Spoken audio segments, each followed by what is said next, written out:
Racing isn't easy, but experiencing it is. iRacing puts you in the driver's seat with the industry's leading sim racing game. Drive on laser scan replicas of the greatest racing circuits from around the world. Go head-to-head against other drivers chosen by skill-based matchmaking to ensure competitive racing at every level. Compete across all your favorite series. In officially licensed cars, engineered to deliver the most accurate driving experience possible.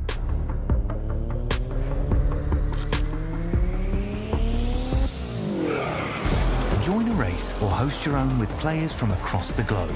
Race against the computer or in a league with friends. Feel the thrill behind the wheel. Visit iRacing.com.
Good evening, good morning, good afternoon, ladies and gentlemen, and welcome back into the Racecraft Simulations V8 Veterans and to Infinity Broadcasting as well. Before we begin our broadcast here tonight properly, we just wanted to give our condolences, thoughts and prayers to those who were lost on December 14th, 2025 of the Bondi Beach massacre this previous Sunday. 15 men, women and children unfortunately lost their lives on Sunday in a horrific act of evil. We wanted to take this time to give a minute's silence before we begin this evening's broadcast and this new season properly here for the V8 Veterans.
Welcome in, ladies and gentlemen, to a brand new season of the Racekraft Simulations V8 Veterans action for Split 2 as we come into the wonderful Adelaide Street Circuit here this evening for round 1 of season 26 of the V8 Veterans. Hamish Munro here with you with Brett Fisher alongside as we bring you all the action through sight and sound right here on the V8 Veterans and Infinity Broadcasting channels too. Split 3 races still going on at the moment, so you can watch both as they go on. They've still got a couple of laps to go. We've got a little bit of pre-race to go through though before we do have the green flag drop this evening.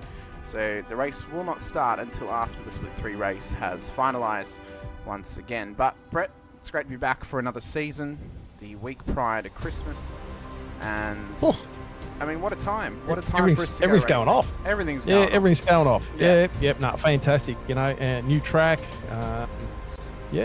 New lot of things going on. So I'm pumped. I can't wait. It's going to be another good season. You know, like I think I mean, obviously because I've been a little bit more involved in them the last couple of seasons in a different manner, as in on here with you broadcasting. I've been really pumped about the last couple of seasons, so I can't wait to see where this one goes, and I think it's going to be a corker.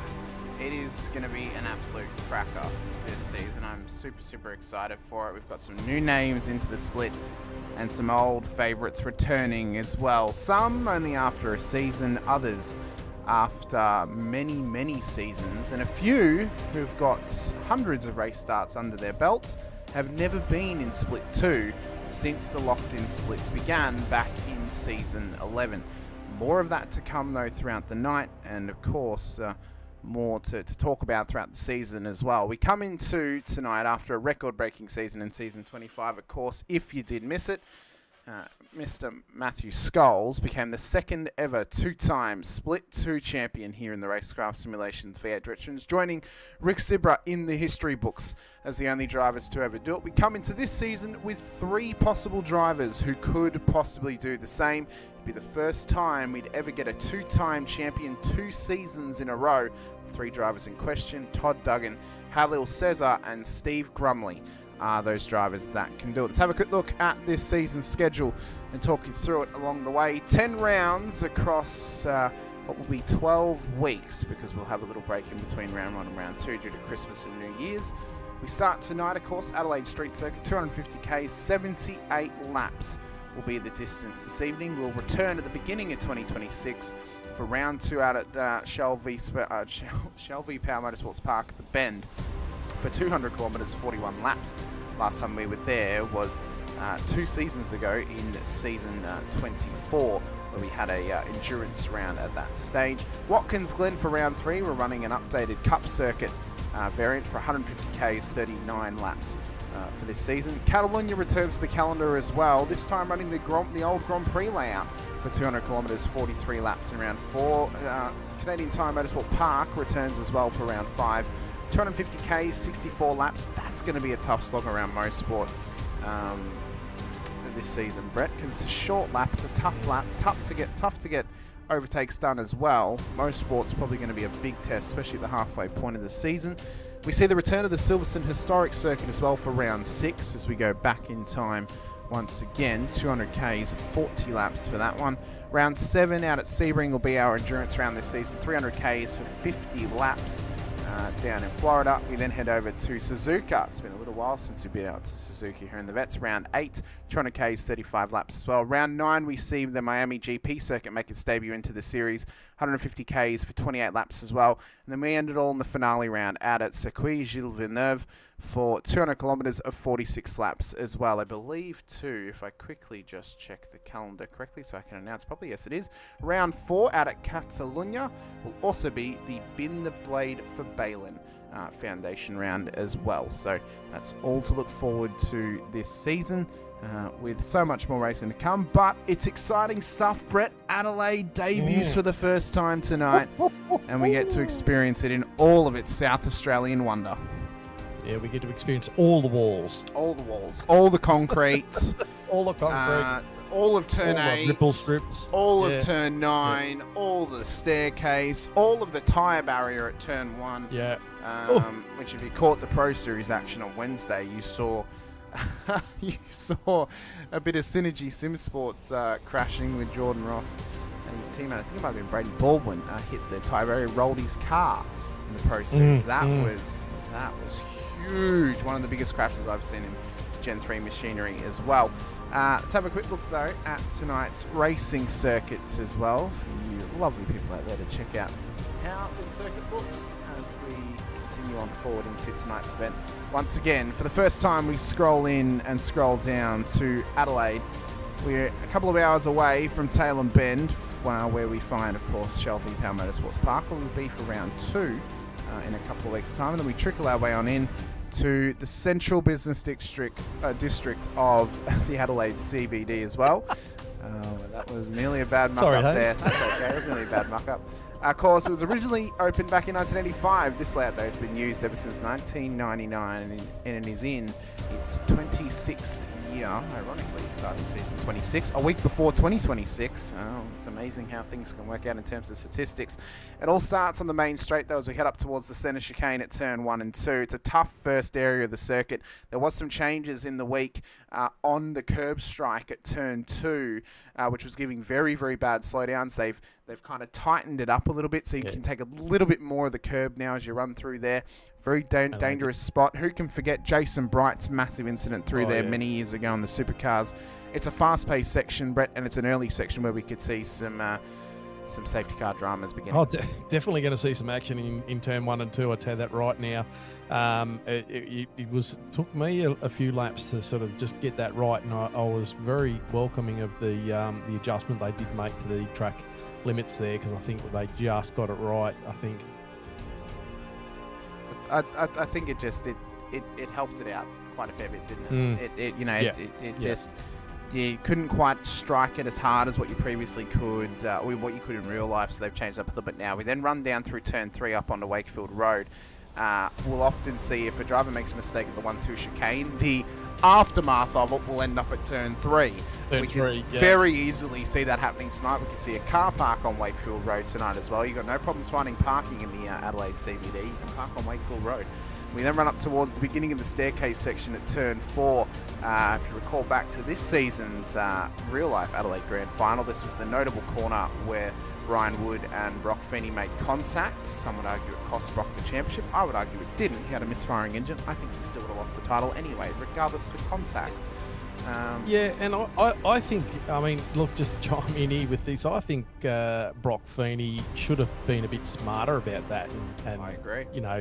Just backed out of just a touch, Anyway, they often sell the point, buy a ticket to the end of the race, and he bought a ticket and threw it out the window. So he didn't have to. That could have ended his race there and then. Really could have. Really could have. Yeah. We then run up towards turn 5 and then down through 6 and 7 as well. Notably, if you get a slowdown through the turn 2 chicane, you can serve it all the way to the exit of turn 7. But you've got to be careful that you don't serve it on the racing line. Could get yourself a black and white unsportsmanship flag, and then if you do it again, could get you a drive-through penalty for holding up a driver as well. We then head down the Brock Straight towards the infamous turn 8, where drivers are going to be coming through at a very high rate of knots and a high rate of speed as well.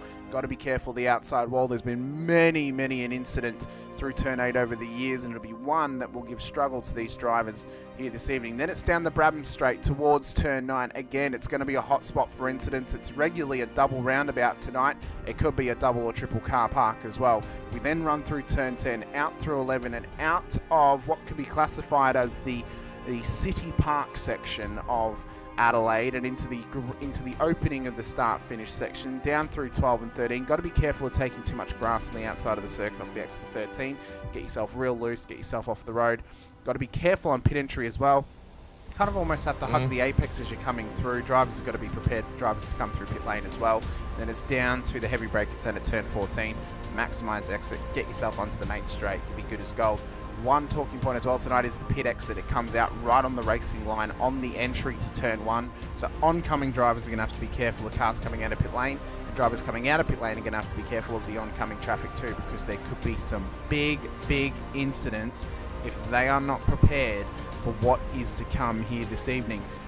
Well, there's nothing else we can do than have a look quickly at qualifying this evening, see how the drivers are doing, of course, as well, and get ourselves prepared for what is to come. The drivers are out there at the moment. And at the moment, Shane Randall and Halil Cesar are P1 and P2 in qualifying, Brett.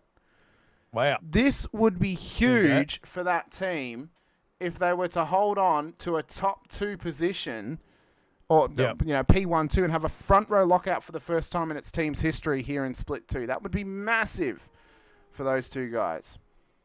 Sorry, I can't see so 21.5 Randall's done at the moment.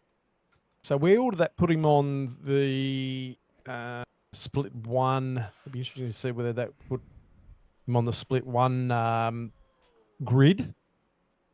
I'm not 100% sure, And to be there honest was with you. no, that's okay. It was probably just a impromptu quick question. Oh, Damien Fisher has just gone. He has. At 21.114. That is going to be tough to beat. That is going to be very, very tough to beat. Big talking point coming into this season, of course.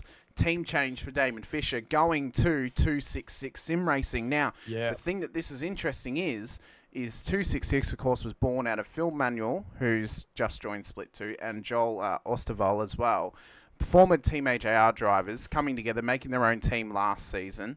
They come into this season and they've packed that team full of now former Team AJR drivers. Notably, Luke Ullman and Damon Fisher have joined their ranks with a handful of other drivers as well. This team has gotten immediately stronger. It's gotten immediately dangerous to the whole field, and they're going to put them on notice this season. I'm telling you right now, these guys are going to be quick and they're going to be really, really competitive. So we need to be able to keep an eye on that. It's a very nice looking livery, I must say. Livery. So Phil's going to come up to the line.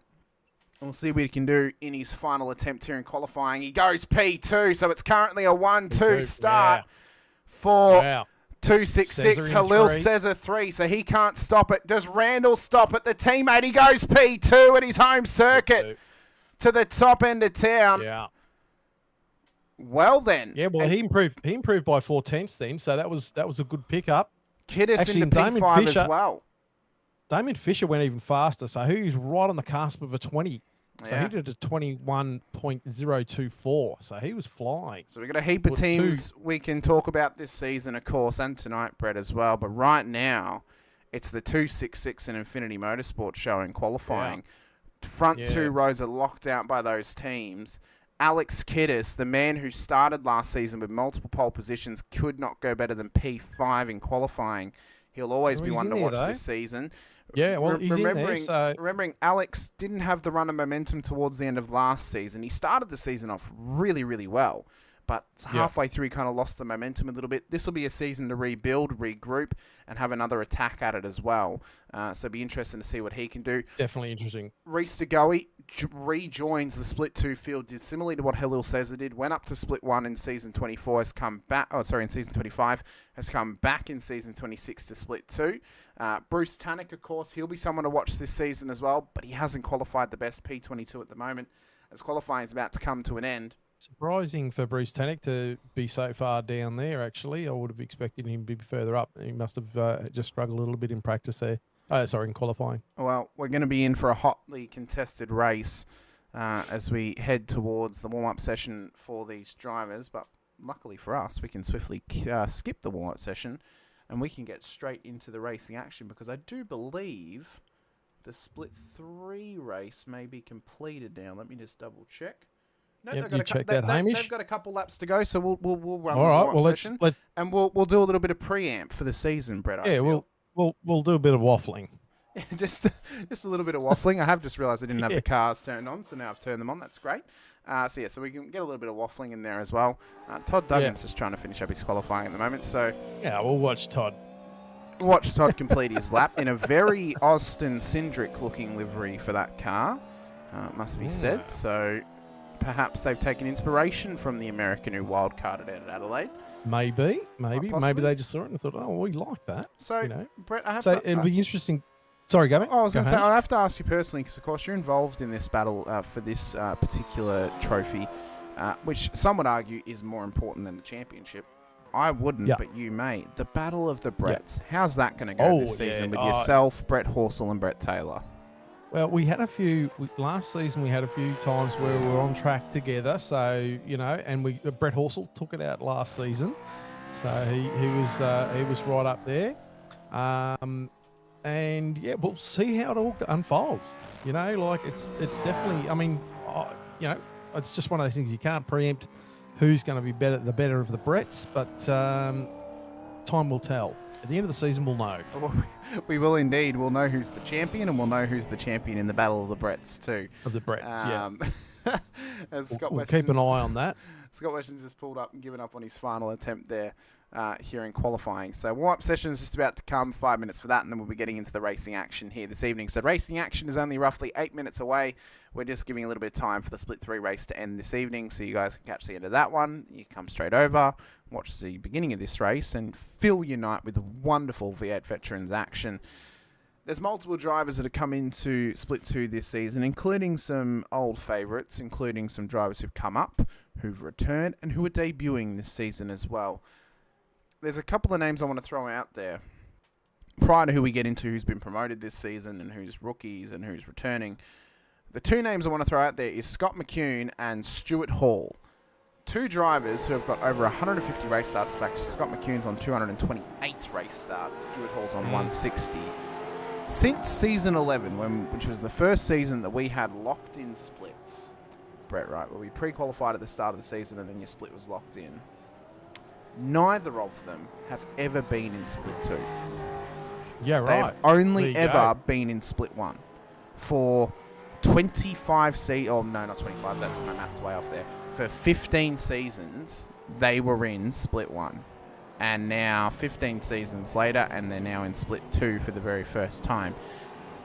It kind of, it not only says a lot about how the field's progressed, but it also says a lot about how the league has progressed as well, and how the skill deficit or the skill level has changed over 15 seasons. 15 seasons makes up 3 years of racing in vets. Like, that's a pretty big change across 3 years for the series. Of course, they've gone from 2 splits to 3 to 4, you know, from 80 odd drivers or 100 drivers to 150 to 200. So there's always going to be a little bit of skill change. It'd be interesting to know the time differences. Oops, someone got that wrong then. The one difference between the splits, how much closer it is and how much it's changed over the period of those 15 seasons. Do you know what I mean? So how much closer is that number? Oh, Stephen Kokoschke has found the tyre barrier, the first one to hit it.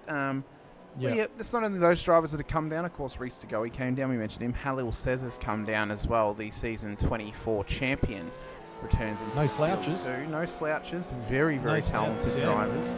And that's what I mean. I think, you know, if those boys are, you know, kicking themselves a bit, I'm back down in Split 2, blah, blah, blah, you know, I think the one thing they've got to remember is that gap has closed up, so it's become so much harder. I can tell you right now, Brett, there were fireworks going off at Halil Sez's house when he found out he was back in Split 2. He did not enjoy his season in Split 1. He was very happy to come back down. Well, that's right. Yeah.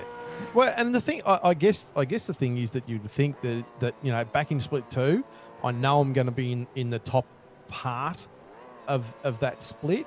You know, am I on for a championship? Well, you know, so that's what it'd ignite their, you know, set their pants on fire, so to speak. The other notable driver is the return of the silent assassin. For the first time since season 19, Gary Buckland is now back into Split 2 as well. So for, I think, I did the maths, it was about 6 seasons. He was up in Split 1 for around about coming up on 18 months. He was within Split 1 ranks, and then now he's back into Split 2 for the first time. And again, it's even in that time period, the split's completely changed. It's a completely different landscape to what it was. The broadcast has changed. It's now me and Brett instead of me and Scotty in the booth. But notably, the driver list has changed in terms of who's within the split. And obviously new cars, 4th split's now been introduced as well. So it's been a little while between drinks for Gary Buckland to be out here. So it's, you know, be very, very interesting to see how he goes this season. Brett Taylor's in the chat with us. Is it called a gaggle of Bretts? Oh, maybe it's a babble of Bretts, maybe?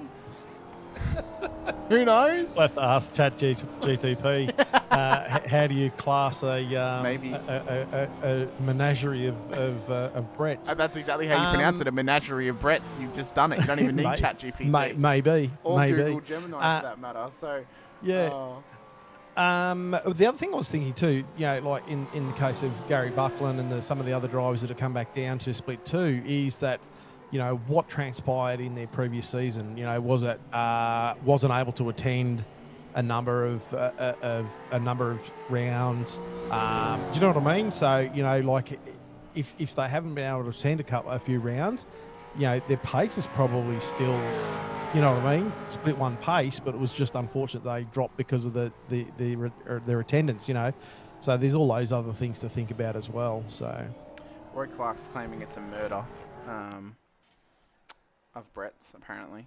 So I am going to have to Gemini it. Well, it'll be just interesting. Well, actually, what I'll do is I'll Gemini and I'll co-pilot it. Well, we'll see. We'll see how it goes this evening. And throughout the season as well, but this is the starting grid for tonight's race. For the first round of season 26 and the final time in 2025, Damon Fisher will start pole position alongside Shane Randall on the front row of the grid. Phil Manuel and Halil Cesar will then start on the second row. We then get Alex Kiddis and Scott McKenzie for the third, ahead of Steve Grumley and Mick Clifton for the fourth row. Reece DeGoey and Paul Burns will then make up the top 10, with Matty Monday and Gary Buckland making up the top 12 on the grid here tonight. Michael Jones, Stephen Kokoschke makes his debut into the Vets. It'll be very interesting to see how Kokoschke goes tonight for Synergy Sim Racing.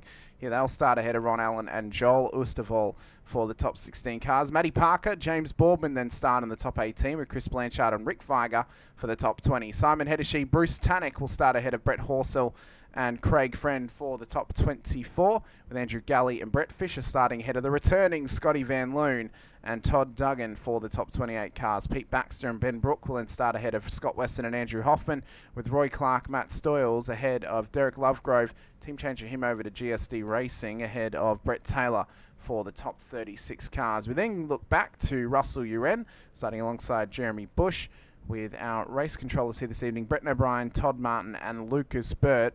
It's an interesting name there. Luke Holland decided to sit in on this one, apparently. I think helping out race control this evening was Luke. So we haven't seen Luke in a little while. It's good to see him lurking in the background every now and again. So we've got a little bit of time before the start lights will go up and we'll go racing once again. But we look on for the start of this race tonight, and the green flag to be flown as well, and for everyone to get around them. So, but we've had a good claim, actually. You know what it is, gentlemen? Most of them in Split 1 are around the 40 age mark, which makes it difficult for us oldies to compete. Yeah, I suppose. Younger bones, younger muscles, just able to hang on to it a little bit better, possibly. With age, does it come wisdom? Does it also come your body degrades too, possibly? I don't know.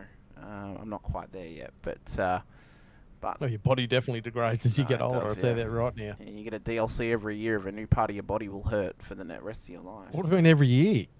It's every week. Oh, every week. I suppose you get the boosted season pass package when you get past 40, but... So we've got about 30 seconds until the lights are going to go up and we're going to go green flag running once again. The drivers on Thursday were actually having their own moment of silence here on the grid, so that's why we're just waiting for that as well. While that's going on, I can say that Gemini has said a buddy of Brett's, a board of Brett's, a bellow of Brett's, or a batch of Brett's. Also, a bro of Brett's, a brew of Brett's, a brag of Brett's, or a circuit of Brett's. I like circuit. Circuit works well for racing. Yep. That's what I like. Co-pilot has said a circuit of Brett's as well. Very good. That's the one. Lights are up, though, for the drivers, and we're going to go green flag running at Adelaide Street Circuit for the very first time. The streets of Adelaide get lit up with V8 action here tonight as we run in towards the centre chicane for the first time. Randall looks racy against Damon Fisher as we come on through. There looks to be a little bit of biffing and barging in the background for a couple of drivers, including Rick Viger, who's been spun round at turn 2. Another driver in the wall as well. It's chaos back there. We'll look back at it to see who's been involved. Hot there too. But Randall's going at it. Going head to head. Yep. He wants the race lead early. Comes through. Turn 6. Takes the lead. And now we'll lead them on to the Brock Straight for the first time. I think Damon backed out a little bit of that after turn 1-2. It looked like he tried to give plenty of room, and I think that's probably what hurt his speed coming onto that third, fourth section. Well, Matty Monday's had a bit of a spin around as well down at turn 7, and he's into the wall for Fishy Motorsports, but Randall leads us through for the first time in towards turn 9. We can see multiple cars entering the corner. Is it going to be a car park scenario early? Oh, Borsman's been spun round by Bruce Tannock there, it seems. Oh, and there's more. Like there's another pack. Oh, got a car going in the wrong way. Multiple cars down at turn 9 involved, and Boardman is down 18 in his return to split 2. That was so close. Oh. So close to Matt Monday. It is intensity personified, but Randall leads the way to Fisher, Manuel, Cesar, McKenzie, Grumley, Kiddis, Clifton, DeGoey and Buckland for the top 10 as Matt Parker's into pit lane. So it's an early stop. Not going to count as a they're not going to count as a CPS, but they'll at least maybe take a little bit of fuel out of it, maybe get some damage fixed up if they had some carrying as well. But we've survived lap 1 without a yellow flag and without a safety car being thrown, but it's just as intense as ever. Oh, it is. And how good is this track? It presents on iRacing incredibly well. It looks like one of the SLS cars having a look on the inside down that straight back there. It's Reese DeGoey trying to get it done on Michael Jones. Backs out of it smartly. Yeah. Tucks in ahead of Paul Burns. Now without a teammate in split 2 is Paul. Of course, Matt Scholes, the champion of last season, went up to split 1. Paul's been left behind. He's now on his lonesome here tonight. Paul just put his car there in a good spot, but he's back out of it, and DeGoey just continues through. Fastest lap last time by, of course, was Shane Randall, the race leader, 1:30.95. It's going to be significantly smashed now that we've done a full green flag lap. Those 266 cars are looking pretty racy there as well. DeGoey in pits. Yeah, so the first proper CPS of season 26 is done and dusted, or coming in to be done and dusted. Randall, a 1:22.0 the last time by, so the fastest man on track is the man that is the home driver here tonight, or at least one of the home drivers based out of Adelaide. He's got another South Australian cohort behind him in Phil Manuel, who would love some hometown success too. Further back in the field, just to speak about the Battle of the Bretts for a second, Brett Horsel's based out of South Australia too, so he'll be wanting a bit of success here tonight, but he's got some work to do, being down 9 positions into P32 at this stage. Yeah, wow. We know Horsel was the better of the Bretts last season, so we'll see how this all turns out. Yep, he impressed really well. And Van Loon gets past Lovegrove. Yep, new team for Lovegrove coming into this season, so change of livery for him as well. It means now that Scott McKenzie is the Lone Ranger for Misfits here in Split 2. It's great to see Van Loon back on track. As much as I have a disdain for chrome cars, it doesn't feel right when that chrome silver Fishy Motorsports entry is not on circuit, does it, Brett? Without him out there, it just feels wrong. Yeah. Very distinctive too, that car. You know who's behind that wheel, I'll tell you what, straight away. Oh, Jeremy and Bush. We've got some more chaos. Jeremy Bush and Brett Horsel. Brett Horsel coming together. We talked him up a moment ago, and now there's been a little bit of contact apparently between them down at turn 9, so they'll try and sort themselves out once again. I wonder whether his livery is correct. He might be... So I think it was on the night. He must have changed it for. Maybe he has a retro for something in future, possibly. Yeah. Maybe for round 2, or possibly a different race coming up as well. I'd say that's the case, because I'm pretty sure I've seen him on track. Yeah, actually, we've got Manuel. Phil Manuel must have a slow down. Yep. So that lets Cesar through. That's going to put big pressure on those 266 cars, especially with McKenzie coming as well, because now Infinity Motorsports, if Cesar can catch up to Fisher, they're going to start to be able to work together here with Randall and Cesar and try and muscle him out of the way. Yeah. Interesting new paint scheme for Cesar. He took on the Watton Mechanical sponsorship last season when he was in Split 1. After the initial retro round, and then changed it up to Watton Mechanical, and now comes into this season as not the only Watton Mechanical car in the field, actually. James Baldwin, his teammates, also taking on that moniker, has gone the Blackheart Designs car that Baldwin was previously running. He's now running mechanical to be at least car twin to Mr. Cesar, although they're not identical, because although James's car's got big damage on it after that contact with Tanak we saw earlier on, so it's a bit of a struggle there. Tanak's now in pit lane for a drive-through, so that's a first drive-through for the race. I think he may even have a second coming his way, because I believe he may have had two contacts on lap one. So yeah, right. That's a struggle. Just looking at Randall too. Randall's done a 21.950, and Damon, his last lap was a 22.649. So he's just started to break a little bit of that gap out. Damon's about 1 second behind Randall at the moment. But very impressed. Both of these drivers coming off a fairly strong season last season. And yeah, probably Damon's last race really hurt him in the championship, but he was a strong contender for most of that race. Shane had some struggles as well, of course. Belle Isle was one to forget. His woes really started for no fault of his own in that one, and then some other races he kind of just lost it for himself. But I think he had this in self-reflection. He felt that he actually had his strongest season in terms of pace last season, and he could have finished a lot higher if he hadn't have caught those difficulties.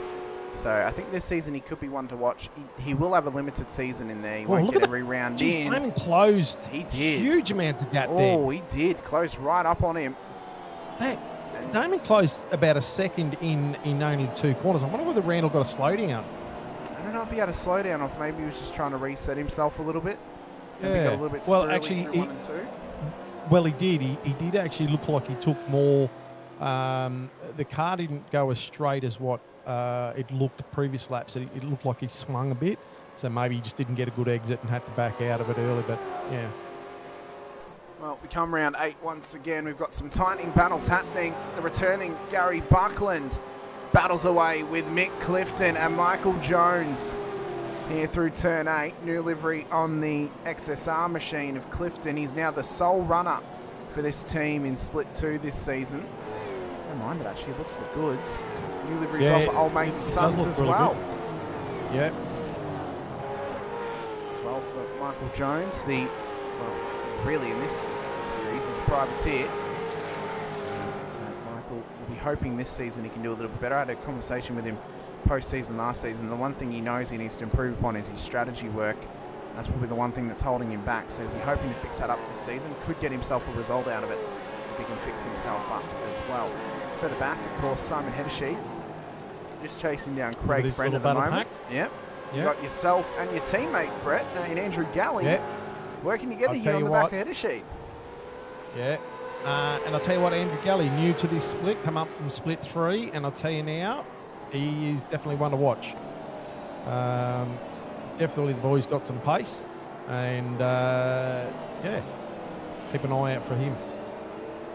He's doing a great effort, is Andrew Galley.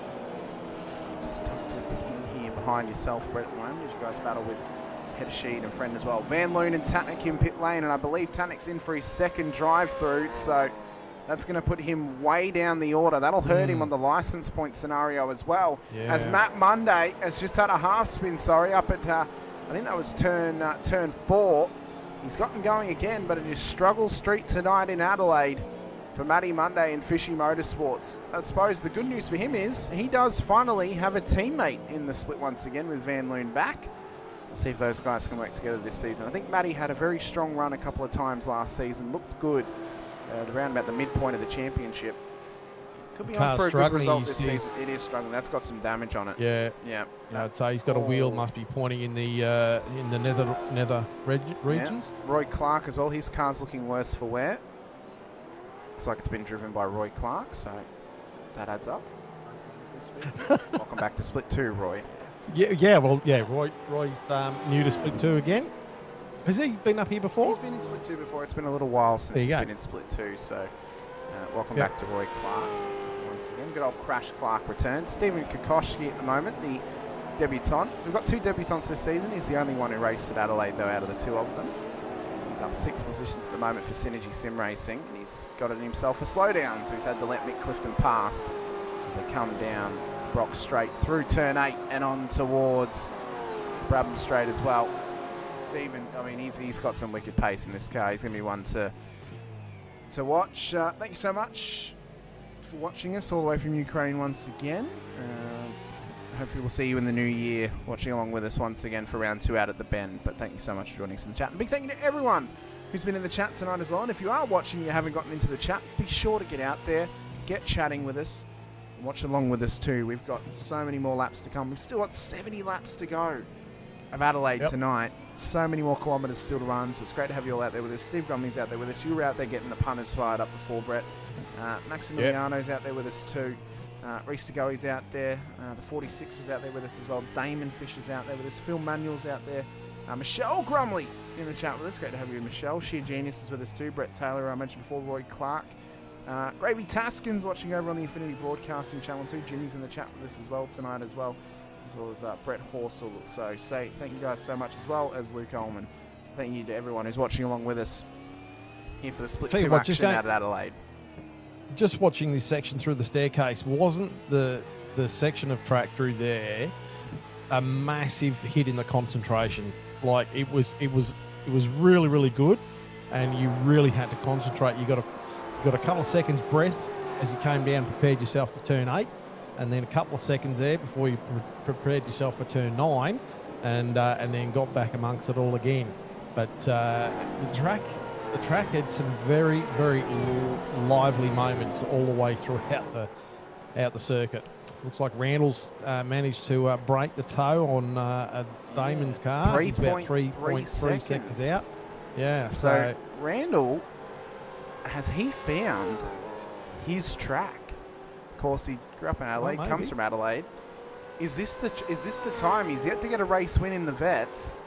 Well, could tonight be the night in his first track? Yeah, you never know. Well, Damon Fisher would love to get himself a race win as well. Hillel says a multiple-time winner, of course, too. Oh, he's just lost his front end. I think he actually clipped the curb then at turn 4. So that car is going to be massively affected for pace. But what it's going to mean is possibly here, Brett, is he may now be able to become a little bit of a wall for Shane and just hold the pack back that are behind him, because he's going to be down on pace. Well, are you though? Because there was some guys in split 1, wasn't there, that they seemed to be still on pace. They didn't really seem to affect it once they lost that front splitter. So, I mean, I know technically it's supposed to have some sort of, Misfits now on SLS, just giving you a nudge and saying, I'm here. The first tap's a warning, as they say. Yeah. Grumley got it done, though, under brakes there at 9, so he got that through. And then Scotty McKenzie just giving him a little tap for good measure as well. Kiddis down 2 at the moment. He's just tucked up behind this battle as well. But now that Steve would love to win himself a title, he's one of those 3 drivers he mentioned who could win his second championship this season. On there, Oh, bring back the biff. Wow. Bring it back, Brett. Under brakes. Yeah, get the biff going. Give it a set. Alex Kiddis is going to try and take advantage here coming into turn 1, but no, pulls out with smart choice. That's what I'd like to see from Kiddis. Like he just needs to make a few smart choices throughout these rounds, and he might see himself, back up there, because I think he's going to have definitely a lot of challenges on his hands. So it'd be good to see him if he can complete a season with some consistency. He's got a couple of teammates with him now this season. Of course, he had Michael Quain last season. Still has Michael in split with him, but he's now also got the returning Gary Buckland. And still has Craig Friend out there with him as well. So there's good numbers for old mate and sons in this split this season. SLS have got 3 cars out there as well. Steve Lanyon, who missed round 1. Steve Grumley, Reese DeGoey, they're out there together as well. Infinity Motorsport. They've got, for the first time in quite a few seasons, they've now got 3 cars in split 2. And also there's Shane Randall and James Baldwin all together as well. 266 Sim Racing, they've got 3 cars. Damon Fisher, Phil Manuel, and Joel Oosterwald as well. Shadow Racing has got 4.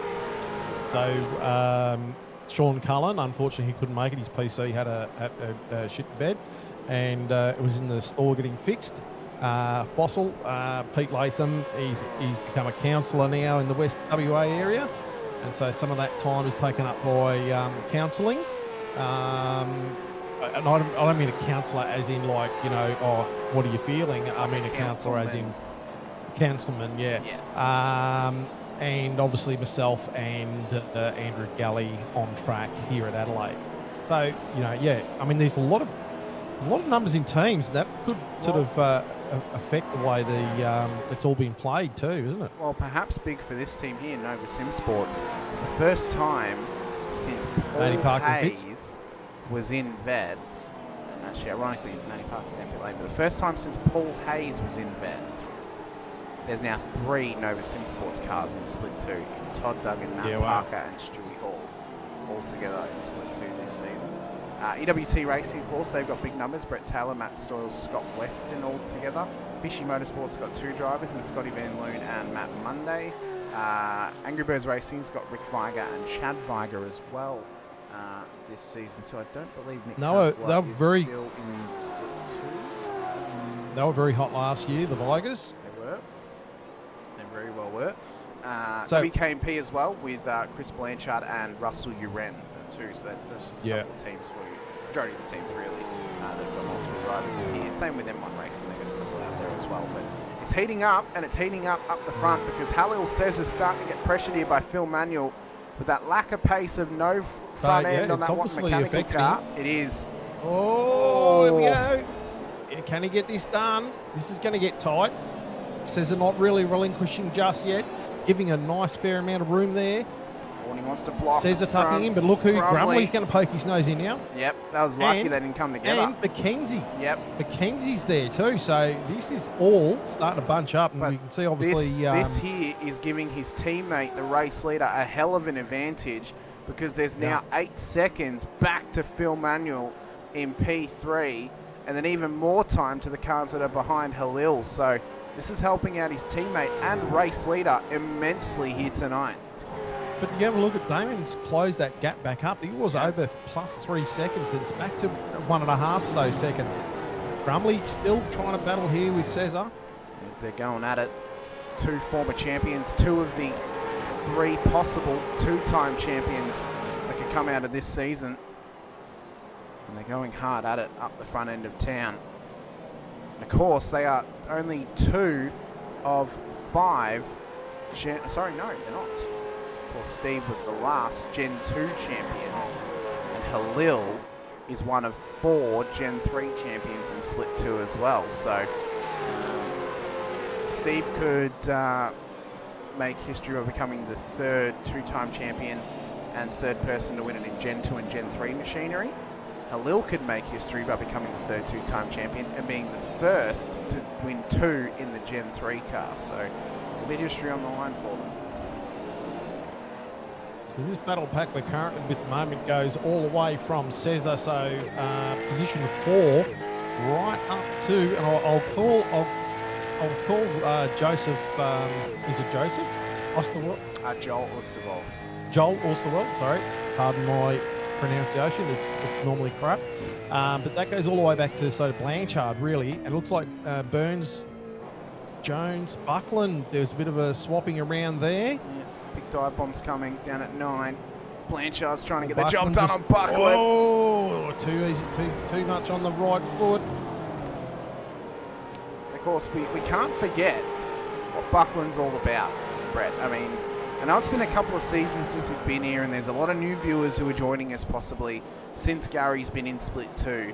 There's a reason this guy... G'day, new viewers. Hi. There's a reason why we gave Gary the moniker the Silent Assassin. He will sneakily find his way into a bloody brilliant position in the race, whether it's a podium, a top 5, or get himself a top 10 after starting further back in the field. Gary is Mr. Consistent when it comes to being able to get himself forward. I believe he's just gotten himself a slowdown though, which is why Blanchard's been able to get past him, and Reese is pressurising him now as well. But yeah, Gary's one to watch.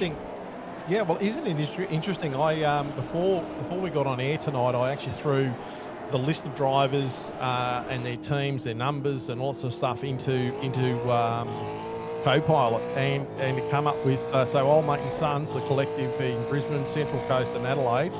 So Gary Buckland, Gaz, the Victorian anchor of the team, reliable code and rarely crashes. So Yeah, he is consistent, super yeah. consistent. Is Gary, and again, he's a silent assassin. He'll sneakily pick up positions here or there. You'll look at the start of the race, he would have started maybe P22. You go to the end of the race and he's P5, and how the hell did he do that? It's just through pure consistency and grit. Yeah. And that's what Gary's all about. And Plays the long game. he does. He Plays the long game. He Yeah. plays the game of let's buy a ticket to the end and try and get ourselves there. And I think that's, we talk about Kiddis, last season and stuff like that. I think, and you've got drivers. Oh, here we go. There's a bit of action here.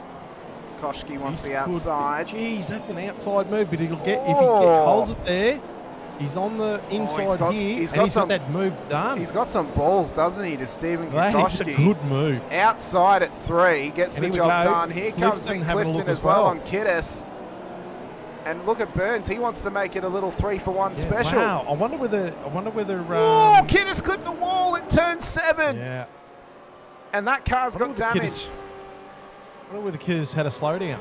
And he was trying to do that slowdown. He may have so done. He very well may have done. that, yeah.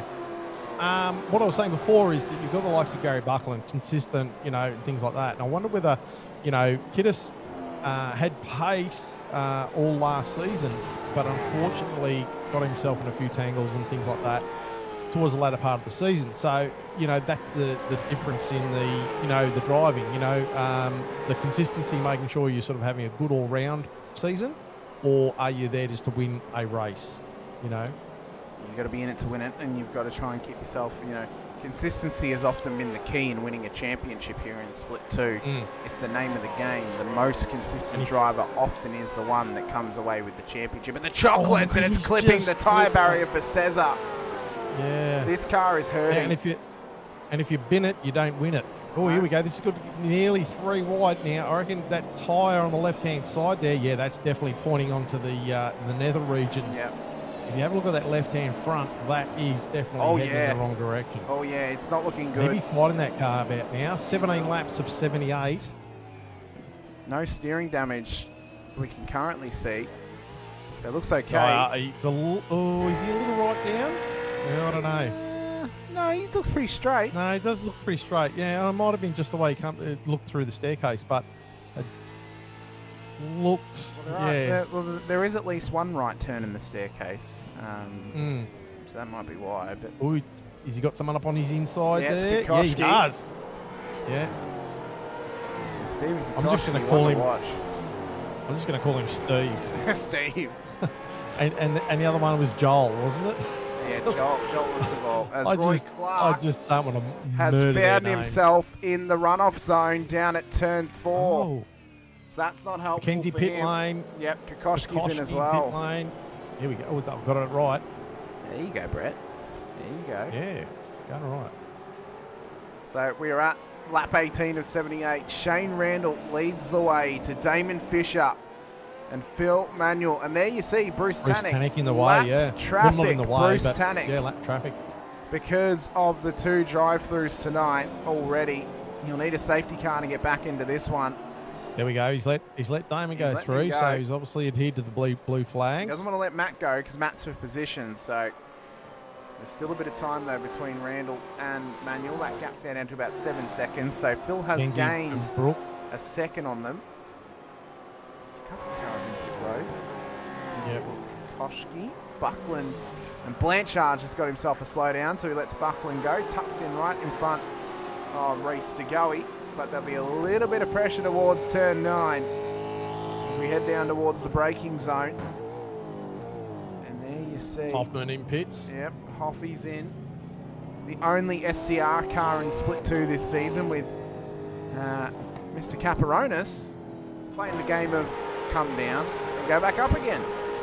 We didn't really expect that last season, did we, Brett? We kind of thought maybe Jim, because he had a bit of time away, might take the season to regroup, reset, and have a crack this season. But no, he was pretty strong. I think that's I don't know. It might have come down to the pub test, but I think he was pretty strong when he was there.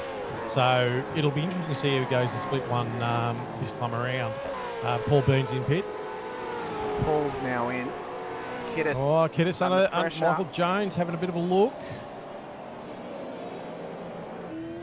right there on him. Wants to have a crack if he can get it. Might need to try and set himself up for turn 9. And I suppose the big difference here is at Adelaide, but you can't think about the next corner ahead. You kind of got to think 3 corners ahead of how you set yourself up for 3 corners ahead. It's the same if you're at turn 1, you got to think about how you're going to go for the move at turn 4. If you're at turn 4, you think about how am I going to go for it at 7. And if you're at 7, you think about how am I going to go for it at turn 9.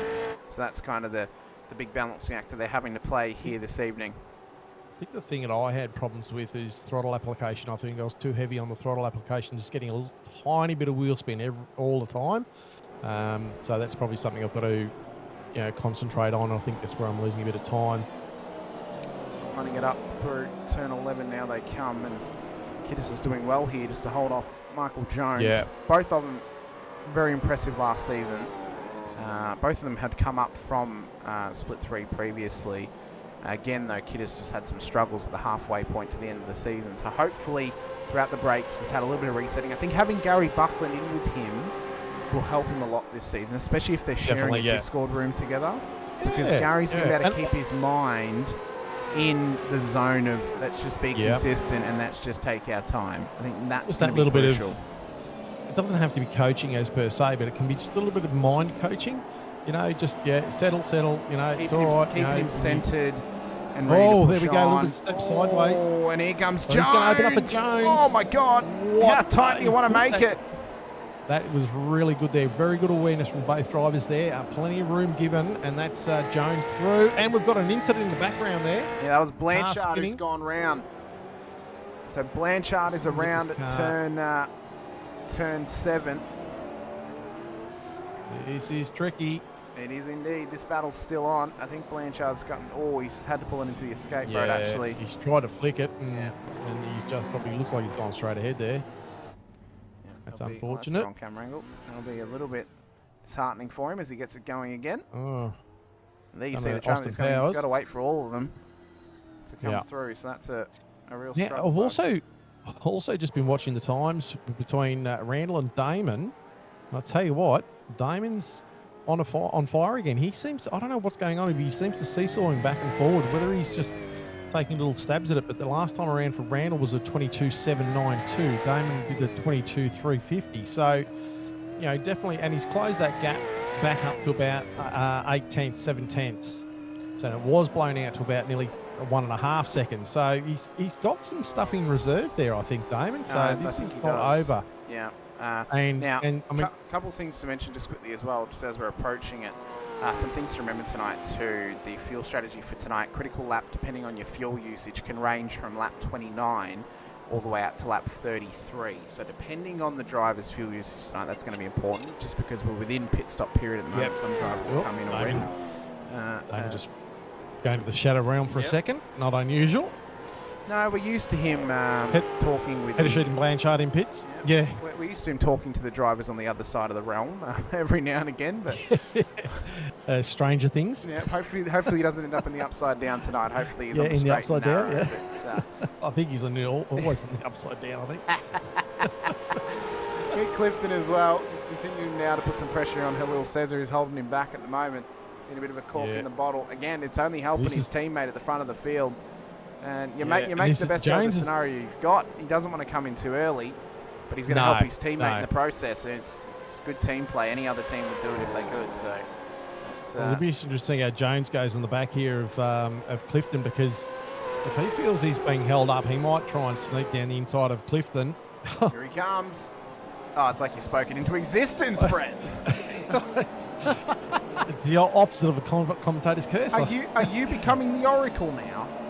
Oh, I think I might be. There is no spoon. But I could just see that, Clifton was just sort of right up on the tail of Cesar there, and I could just see Jones just sniffing around the back there. So that was a really good, intuitive pass there. It was nice and clean. It was clean room given. Let's watch right on board with Mick Clifton, and we see the sort of pressure and tunnel vision you can get as you run it down towards turn 9. Back into the back end of the park here. That is on the inside of the Adelaide Street Circuit. Thanks to our Let's drivers do a overview lap. once again. We'll sit with him until we get up to turn 7 Yeah. again, where we'll hop back out of the car. But Yeah. just- You talk us through, Hamish. You don't really understand when you're watching from the TV view, actually some of the dynamics of this circuit and actually how tight it really is. And Yeah. even the view to turn 1, you don't really get a semblance with the view through 1, 2, and 3 from outside the car is what you do from inside the car. It's very tight. It's a blind corner. You come through 1, and you just got to hope that the track in front of you is nice and clear. Out through 3 we come as well. It'll be under brakes, trying to get the car to the very left-hand side of the road if you can, just to try and get the turn in nice and accurate. Use as much curb as possible on the inside without hitting the tyre barrier. Similar scenario here at turn 5, but there's no tyre barrier to speak of. It's a concrete wall you've got to avoid.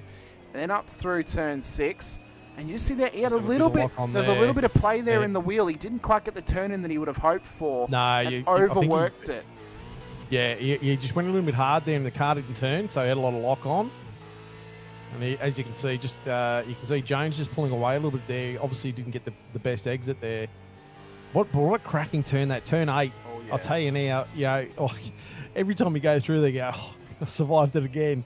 But even coming down to here, because it's an over 90, I don't know what degrees it is, but it's a very, very tight turn.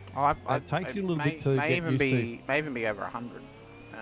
Yeah, probably, you know, probably. I haven't got my protractor with me, but, The important work is getting done. We'll take the protractor to turn 9 to get the angle for you.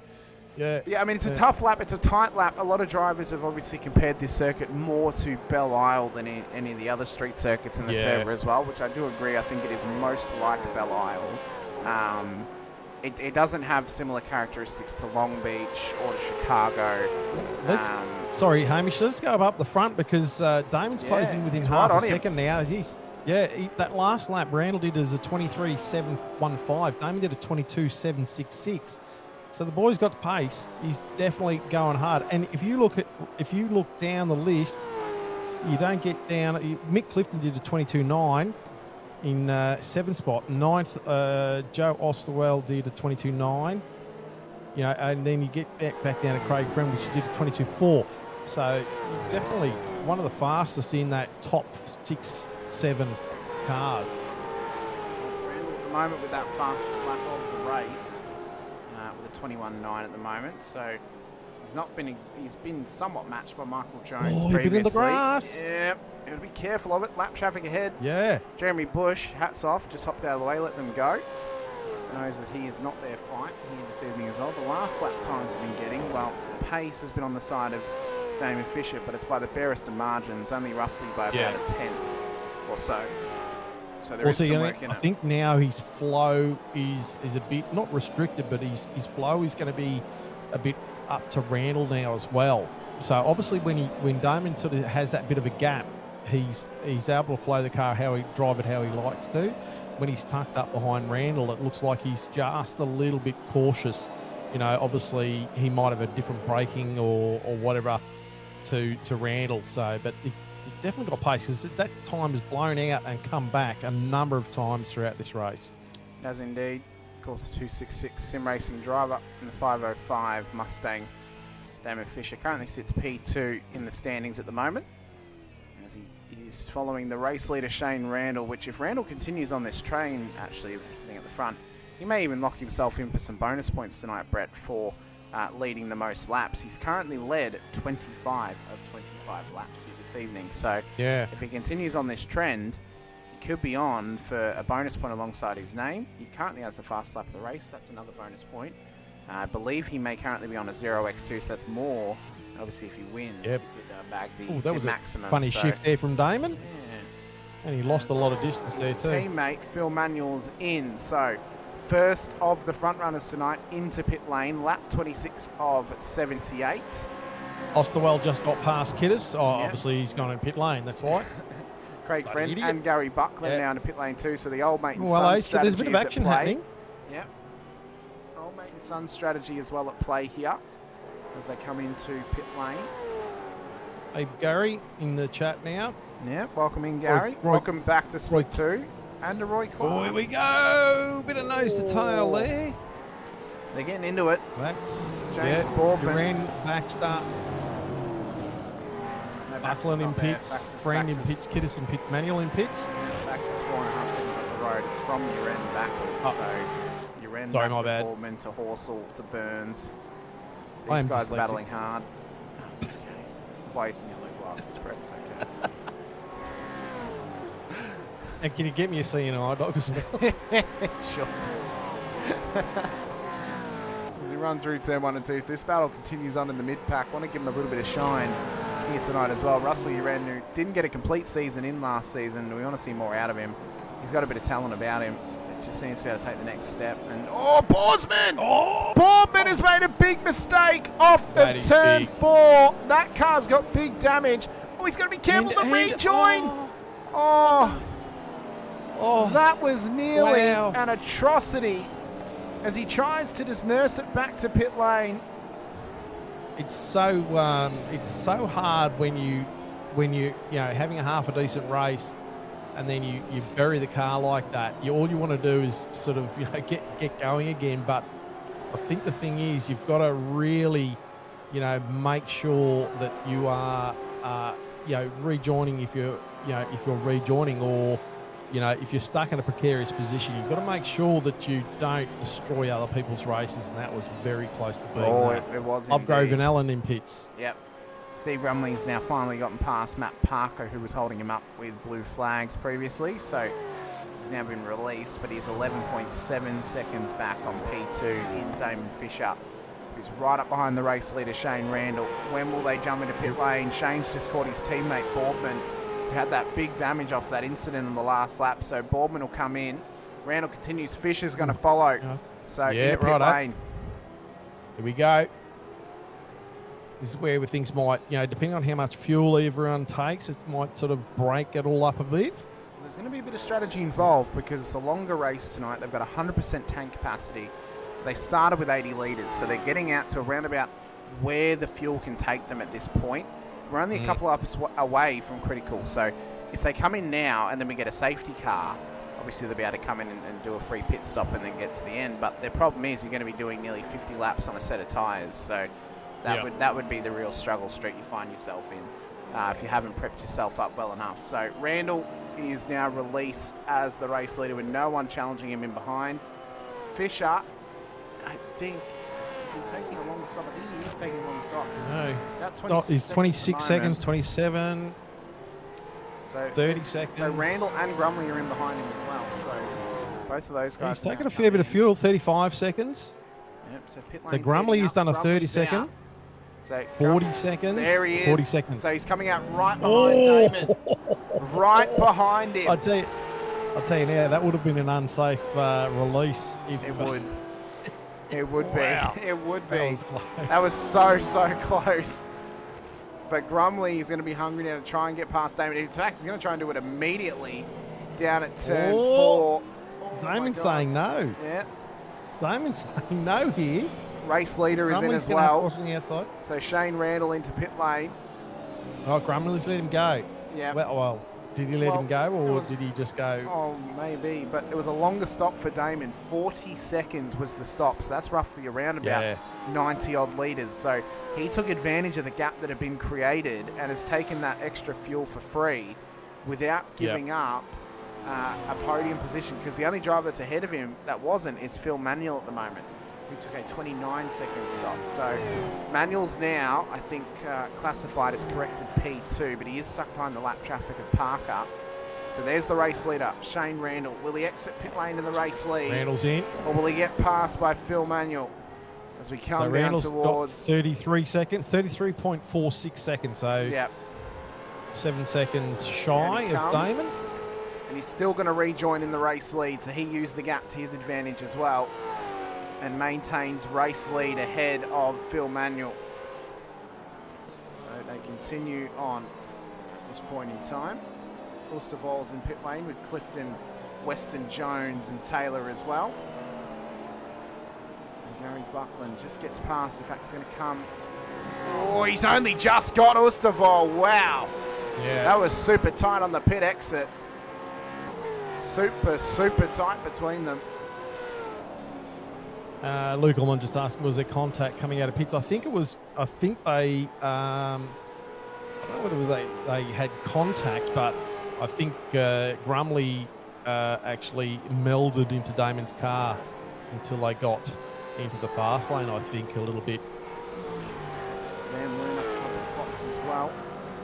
Doing Now, well Andrew at Galley this is actually in stage. front of myself at this point too, so he's got himself in front of me. He's got himself in a good position. It was at actually this point of it the was race. actually a fair amount.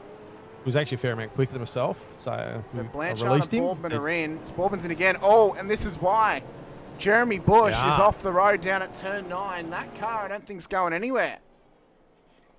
No, that's dead in the water. Yep, that sounds completely kaput. Kapuchki. I think, by the way, that Steve Grumley's just dived into pit lane as well, that we could be in for the first safety car of the season. Yep.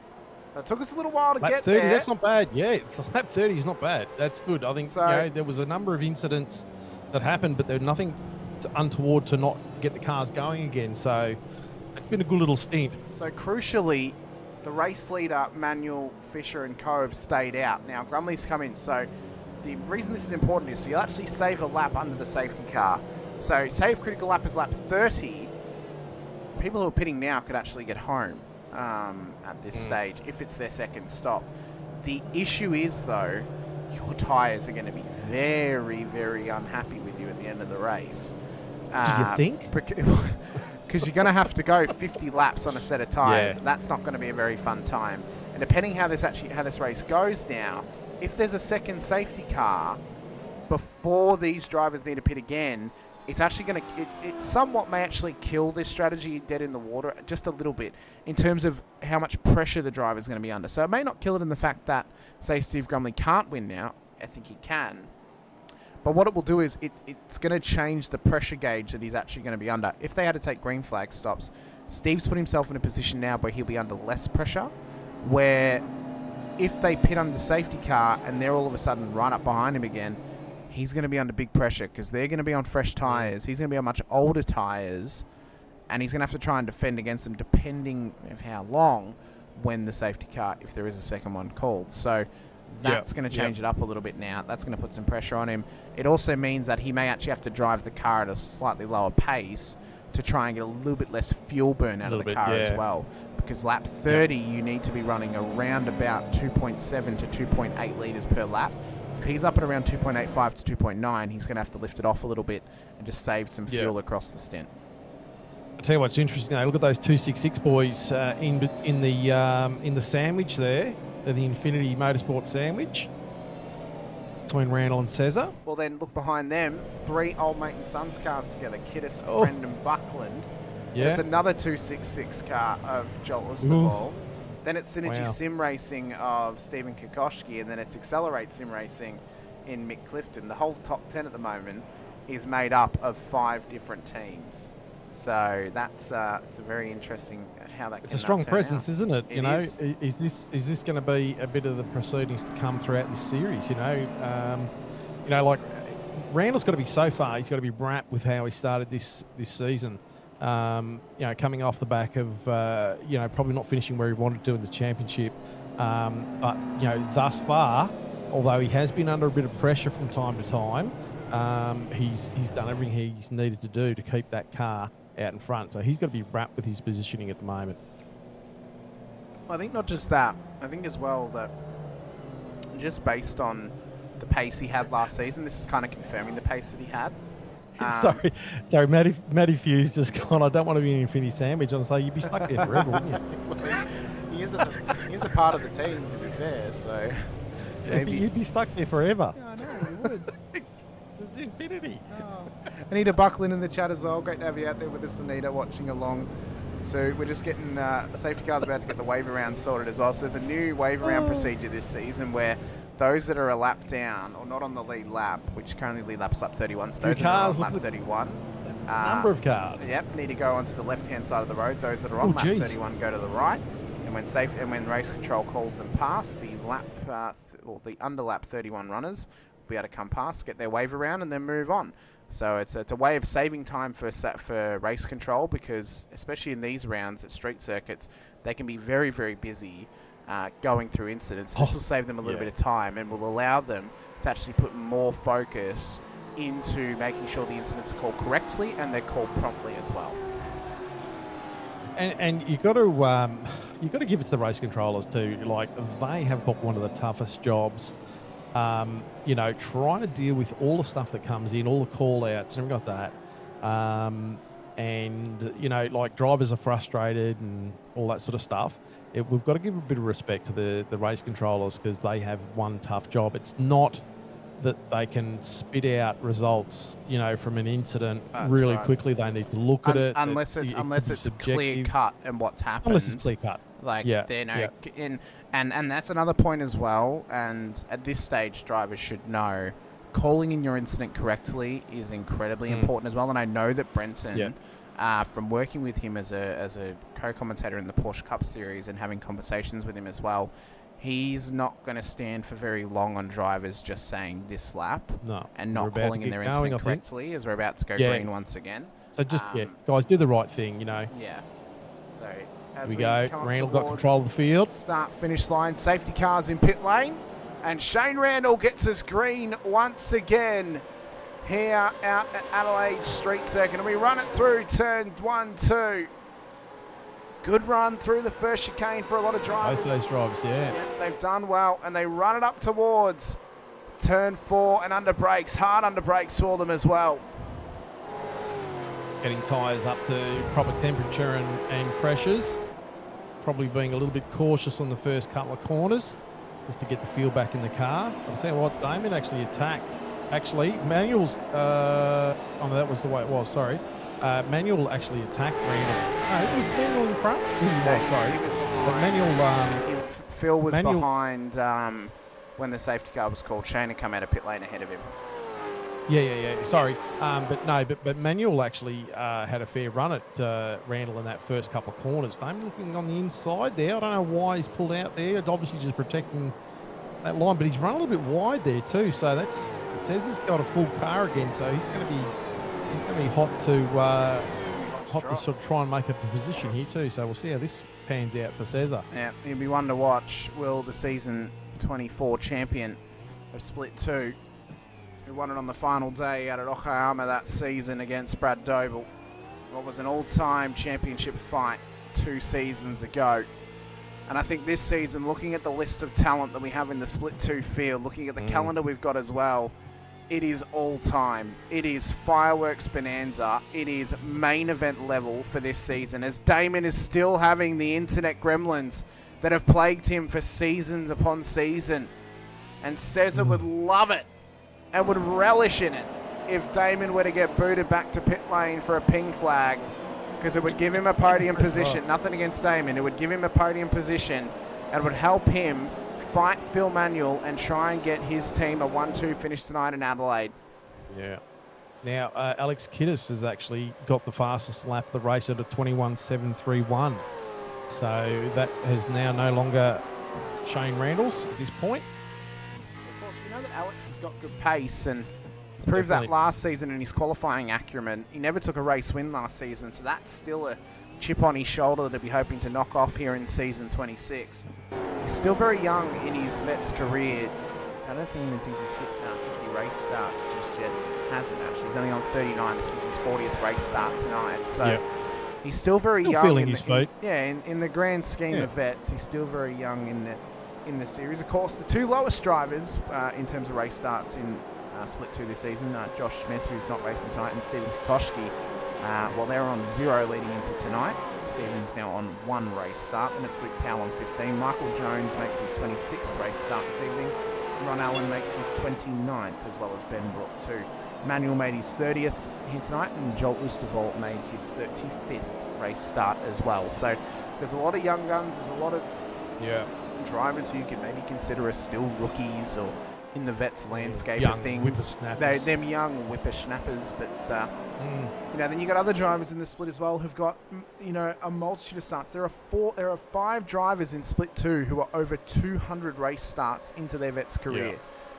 Peter Latham, Scott McCune, Roy Clark, Darren Crosby and Rick Viger, all over 200 race starts. And as of tonight, big congratulations to him here at Adelaide. Todd Duggan It is his 200th race start in the Veterans. So well done, Todd. congratulations to Todd Duggan.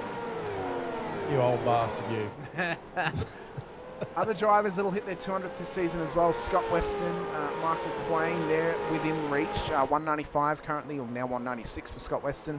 Currently 193 for Michael Quain as well. So both of them can hit their 200th race start this season. Just want to say, a number of drivers on that last lap have done the fastest lap of their race. So obviously the safety car is just getting everyone fresh heads, and a number of drivers doing their fastest lap. So probably more or about half of the field. No, probably not that much. Probably about quarter of the field anyway. As well, Gary Buckland is just getting pressure here from Joel Oostervall at the moment for P7 on the road. Stephen Kokoschki's got Michael Jones on his heels. And then Matt Parker is back on the lead lap and is up to P11 at the moment, up 6 positions. A great job there to Matty to get back up there. He's now ahead of Mick Clifton. Scott Weston as well. Brett Saylor, Steve Grumley, the lead car on 2 pit stops already this evening for his 2 CPSs. Yeah, Grumley's in a good position there. He is indeed. Your Epic Gamer in the chat asking, is this real? That is a massive compliment if you are classifying this broadcast as real. Thank you so much. If it has fooled you into believing that. But no, it is on iRacing. It is a sim race for V8 Veterans. Welcome in. Old fella took the red pill. He did. He did indeed. So a lot of drivers doing well. Scotty Van Loon and Russell Urandom had a bit of contact down at turn 9. They've just got themselves going once again. Sorting themselves out here. It's become a little bit of a difficulty at times as they continue to fight their way forward. Matt Parker, though, great comeback thus far tonight. Back up to P11, it must be said. It's a fantastic run of form for him. So, as I said, a couple of drivers, or about half the field's done 2 pit stops now at this point in time in the race this evening. So if we have a quick look at it, we can see who have completed their 2 CPSs. So Ben Brook, unfortunately, is out of the race tonight. But Jeremy Bush, Todd Duggan, Andrew Hoffman, Matt Monday, Reese DeGoey, Bruce Tannock, James Baldwin, Chris Blanchard, Roy Clark, Matt Stoyles, Brett Horsell, Rick Viger, Scotty Van Loon, Brett Fisher, Andrew Galley, Simon Heddersheed, Paul Burns and Steve Grumley are those drivers who have now completed their 2 CPSs here this evening. Everyone else has only done 1. They must complete 2 prior to the end of the race to be classified in the race this evening. Uren and Van Loon are continuing their battle further back at turn 8. Van Loon carrying some damage now as Damon Fisher is still blinking away further and further up the field. It's another wall touch for Van Loon as Rick Viger puts pressure here on Uren. Oh my God. And he's made it work. Scotty's having a look there too. Right on him. He hasn't been able to pull that move off. We haven't seen Scotty in a while, so let's give him this one. It's been a little while since we've seen him. The Rattler back in the field.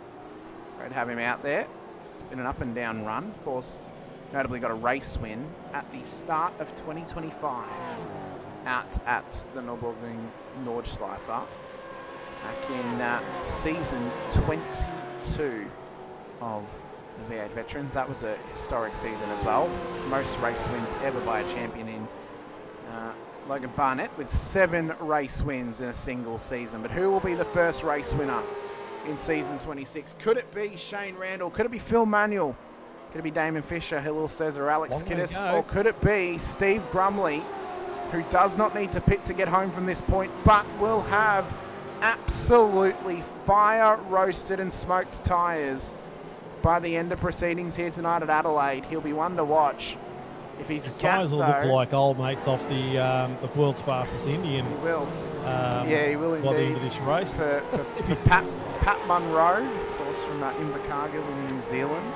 Going to break his speed record in Vegas in the bit of action happening down there back to track. There is indeed. What a great movie that was. It was a great movie. Very, very good. Pretty good to share a namesake with someone like that, so even if it's not spelled the same. Tomatoes, potatoes.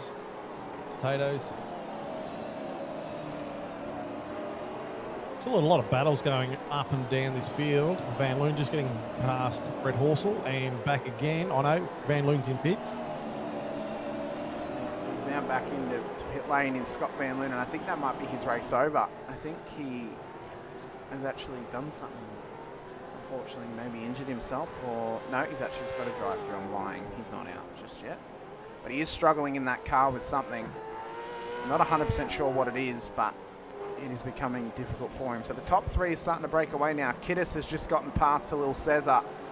And Craig Friend will be the next one to try and attack the back of the Watton Mechanical entry involved here. And amongst the top 5 cars. Oh, that's a car round. That's Todd Duggan.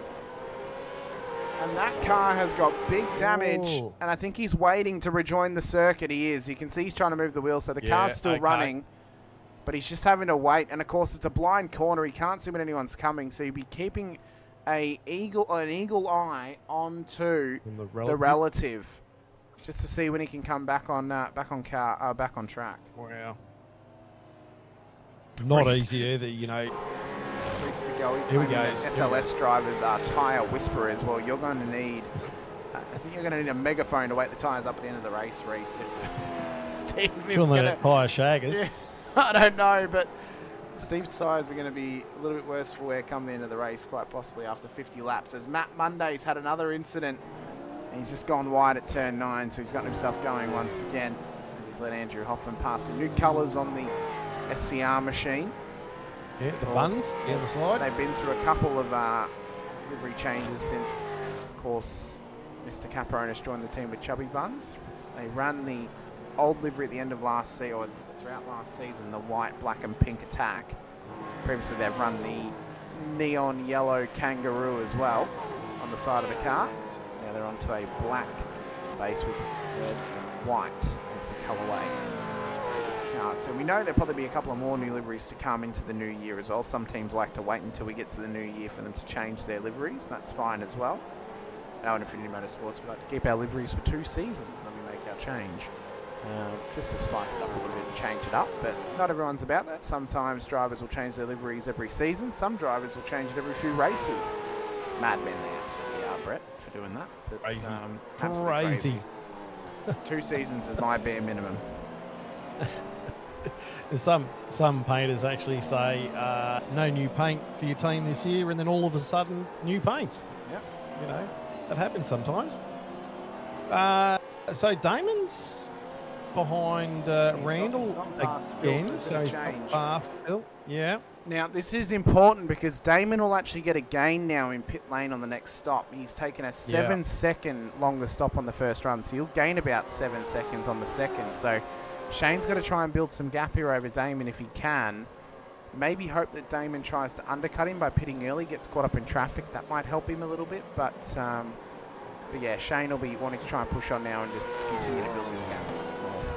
So we haven't mentioned it all, but Craig Friend up 18 spots at the moment in P6. That's a great effort. You know, that is a fantastic effort. That's a really, really good effort there. Just been silently chipping away at it. Also, Scott Weston up 19 positions. His teammate Brett Taylor up 23. Derek Lovegrove in his first outing for his new team up 17. Pete Baxter up 10. Russell Uren up 13 at the moment too. So there's some big gainers out there. We're now past the halfway point of the race, Brett.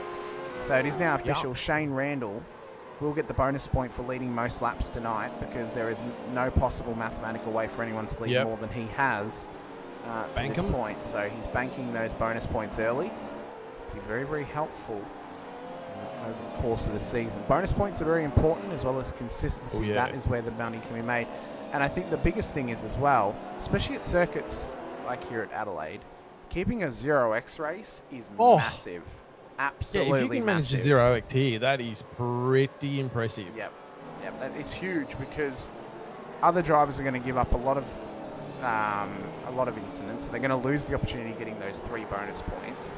If you can bank them tonight by going 0x, that's going to be a massive gain at some other point in the season. Friend wants to try and get past Halil. He's in a little bit of a menage a trois here with the old mate and sons. It's a 3-on-1 scenario.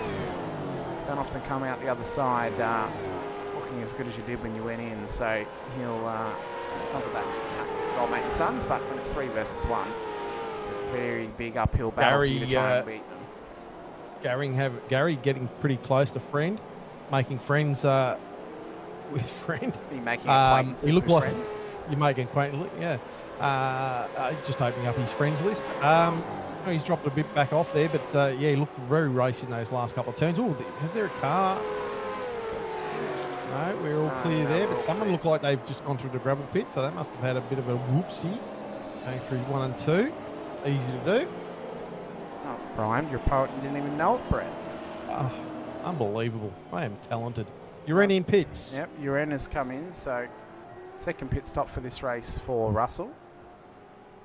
So we'll see how he does now throughout the rest of this one when he rejoins the racing surface once again. Simon Heddersheet, one of those double pit stoppers already tonight, could be on for a sound strategy to get himself onto the podium, but he'll need to try and make those tyres last as best he can. Will the Kiwi? There's a nice change, or a nice influx, I should say, of Kiwi drivers into the split this season. Of course, Scott McKenzie, Derek Lovegrove, Simon Heddersheet, they were here last season. Bruce Tanikos as well. Chris Goey, the Perth locals, now back in here as Craig Friend is in the wall down at turn 9, and we saw that he was hanging around Halil Cesar. There's a bit of damage on the front of that car. I have to wonder if there was some contact made.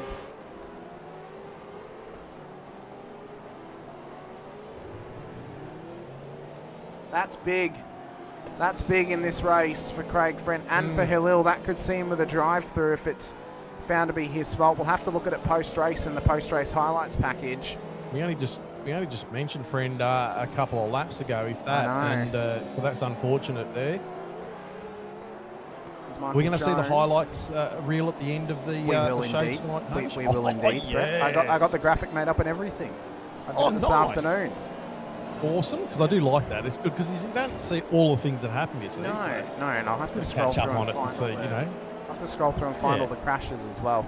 I think in future, depending on my schedule, I would love to be able to go back and make an actual edited highlights package for us to play at the end to make it a little bit simpler. But that's obviously time consuming. That will depend on my time in the future. So we'll run it how we did last time. I'll scroll through and find the crashes as best I can. But that's all good. It's all good. But 43 laps of 78 here at Adelaide. New circuit to iRacing and V8 Vets and all that sort of jazz. So far proving itself to be quite an enjoyable circuit for some, not so much for others. But I think it's a very good addition to our calendar. Oh, it is. It's a welcome one as well. Yeah. Steve Brumley at the moment, P13, of course, the top-seeded driver who's done 2 CPSs here tonight already, so he is one to keep an eye on as a possible race winner here at Adelaide, but only time will tell. Shane Randall looks very, very strong. So does Damon Fisher and so does Phil Manuel. So all 3 of these guys are looking strong tonight. Alex Kiddis has got good pace, but he's just not able to match them, I think, on the consistent laps that they're able to pull out at the moment. But definitely showing that he's going to be a threat throughout this championship if we can keep it nice and clean and keep the pace up. I think he's definitely going to be someone to watch out for in this split. In this series. He will indeed. But Randall is doing the business at the moment at the front end of town. Michael Jones is just now tucked up behind Halil Cesar as they run through turn 8. Oh, a bit of a scrape of the wall for the Watton mechanical car. And into the braking zone at turn 9. Jones nowhere near close enough to try and go for a dive bomb at that point. But is there a drive-through? Is there a drive-through coming the way for Halil Cesar that'll drop him out of the top 10? Would not be the way he'd want to start his season. No, definitely not. As Craig Friends just had an incident further back in the field once again. And that's it there. Cesar is in for a drive-through penalty for contact with Craig Friend, confirmed by race control. So that'll hurt him. That is going to hurt. That's unfortunate. You know, he was looking for a good, having a good run then. And he still hasn't done his second pit stop either, so that's a double whammy on that. So now promotes, obviously, Jones. Oosterval past him as well. Kokoschki is now hot on the heels of Joel as they battle away here. Of course, Joel won the promotions from Split 3 last season. It was a double promotion for 266 Sim Racing when they were only a 2-man crew. They come into this season with nearly double digits, I do believe, maybe even double digits, I do believe as well. And the only teammate that they brought in, not from previously Team AJR, was David Duddle, formerly of WKMP Simsports. Oh, we've got a slow car, Lovegrove. Well. That's Lovegrove, who's run wide down at turn 4, so he's just got himself going again. That's probably the beauty of this place, is there is good runoff in those hard braking zones, but oh my God, you lose. It hurts, but I mean, so it should. You know, if you bugger up, but at least you don't destroy your race by, you know, just going into a concrete wall. But definitely 266 has come into this series round 1 swinging hard, you know, so they've really got a big presence on the track, same as Infinity. They've obviously, and unfortunately now with Cesar having a drive-through and still got to do a second stop, so that's going to hurt his race, but still a very strong presence. You can see in the background there too, Weston and Taylor together. Teammates trying in to the work top together 10. here. So Weston's into the 10, Taylor's just outside of it, then there's Steve Bromley behind him as well. It's about a 20-second gap up to Shane Randall right now, so if Shane were to pit, it's going to work out to be around about a 10-second gap after the pit stop period if it is under green flag conditions. So, you know, realistically speaking, if actually Shane does need to pit, if there's a safety car, for example, could Brumley pit and just take tyres worth 10 seconds and remain ahead of Shane? Yeah. You know, is that a possibility for him? I mean, I'm not 100% sure. As Ron Allen's going for it at turn 8. Oh my God. That was good presence of mind by Grumley then, just to allow him to go through. I mean, it wasn't definitely not something that I would do, but James Boardman, sorry, he's just had a moment at turn 1-2. This car has got big damage on it, and I think, yep, there it is there. Bruce Tannick and Andrew Hoffman have been involved as well. Huge. So Boardman has kept going, but messy. Both of those cars are out of action now. Oh, look at be a safety car. That thing's not going anywhere. Yeah, no, that has to be a safety car. They are right on the racing line down there. I'm trying to get a better view of it for you all. Oh, in fact, I think he's just been hit, or he's just tried to turn it around because that car's now facing the wrong way. Oh, he has been clipped again. Oh, and again. And again. Wow. Oh. I suppose they moved him out of the way. Well, yeah. Well, you did mention earlier before the race started that turn 3, after turn 3, pretty blind corner there, you know, so you're not going to see what's around there until you get there. And if there's no warning, things like that is unfortunately going to happen. Well, let's see here, because we'll actually have a couple of drivers coming up on them shortly, including Chris Blanchard. See so more fluids on. This will tell you the story of actually how blind it truly is. So through turn 1-2 we Can't see. Hello. Oh, shit. Yep. So more fluid on turn 3 than a pub on a Friday night. Yep. So Randall is in anticipating the safety car. So now we can just wait and hold our breath for when the safety car rejoins the circuit. The comment in the chat saying it would show yellow. Why don't people slow down? Well, I don't know. That's up to them, isn't it? Race drivers, aren't they? Yep. So Fisher has stayed out. So is Manuel. Manuel having a bit of a blink issue now as well. So a lot of drivers are in. Kokoschki, Ushtaval. Maybe he blinks out again. Jeez, what is he? Damon's passed his off to Manuel. Passed it on to Phil. So yeah, that's good. Wow. So, yeah, Randall, Kokoschki, Clifton, Burns, Cesar, Baxter, Ustavol, Horsell, Lovegrove, Clark, Baldwin and Friend are all into pit lane. And Randall's coming out now, and the safety car has been called. So, it is another safety car tonight. So, this is actually probably going to help, as ironic as it sounds, it'll actually probably help the likes of Randall and Manuel and Fisher now. Because now they're not going to be anywhere near as far behind as what they would be to Steve Grumley, because currently the gap is 22.8 seconds. Yep. So that's the gap. So in fact, it was actually a lot more than what we anticipated. So instead of it being 22.8 seconds, it's probably going to be about 1 second, covering the top 5. So name it and fill in. Yep. As well as Kiddis. So we get Buckland's in, so is Jones. You really expect everyone to come in at this point, except for those drivers who've already got their 2 CPSs under their belt. Yeah. So they're all in. There's Grumley going past. Yeah. So now the issue becomes for Grumley is how long are these tyres going to last, because they're already just about 20 laps old. So these tyres are now 20 laps old, and everyone else is about to be on fresh rubber, and he's still got to do another 30 laps. Yeah.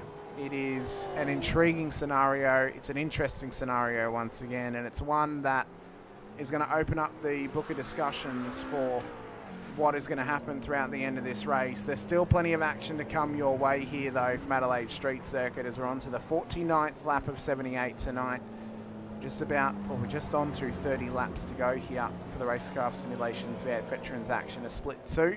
For season 26, round 1, we're going to take this time to give a quick thank you to our title sponsors of the series, Racecraft Simulations, based out of Grogan Road, Perth Airport. Get over there if you're in the WA and Perth area. Chat to John and the team. Check out some of the rigs they got on the floor as well. Test out some of them for yourself. And if you've got the spare coin, maybe invest in one of those beautiful PT1s. But back very shortly when we're back underway here in Adelaide. Don't go anywhere. The Vets will return very soon.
Welcome back into Adelaide Street Circuit here this evening. Ladies and gentlemen, Hamish Munro here with you with Brett Fisher alongside. It is round 1 of season 26 of the Racecraft Simulations V8 Veterans action.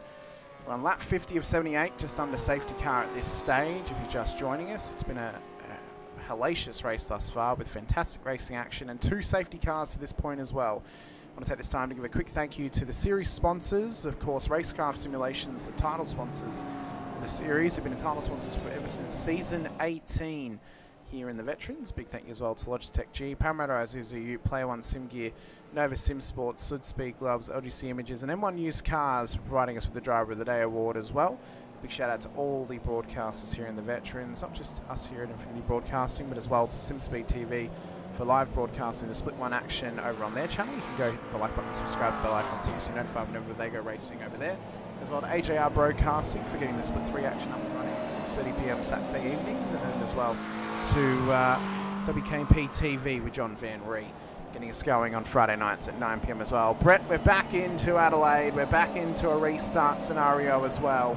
Steve Grumley controls the field, but the advantage has been nullified with Fisher, Galley, Jones, Manuel, Randall, Stoyles, Kiddis, Kokoschny, Ustavol, and the rest of the field right on his tail. As we come round the final corner, we wait for him to put the foot down. We're holding him. Yeah, he is. Green flag at Adelaide once again. Lap 51 of 78. We've got 28 laps to go.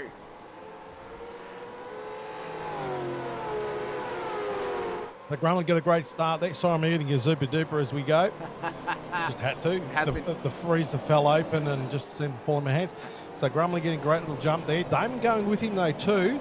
And Andrew Galley, have a look at Andrew Galley in third spot at the moment, but on some pretty old tyres.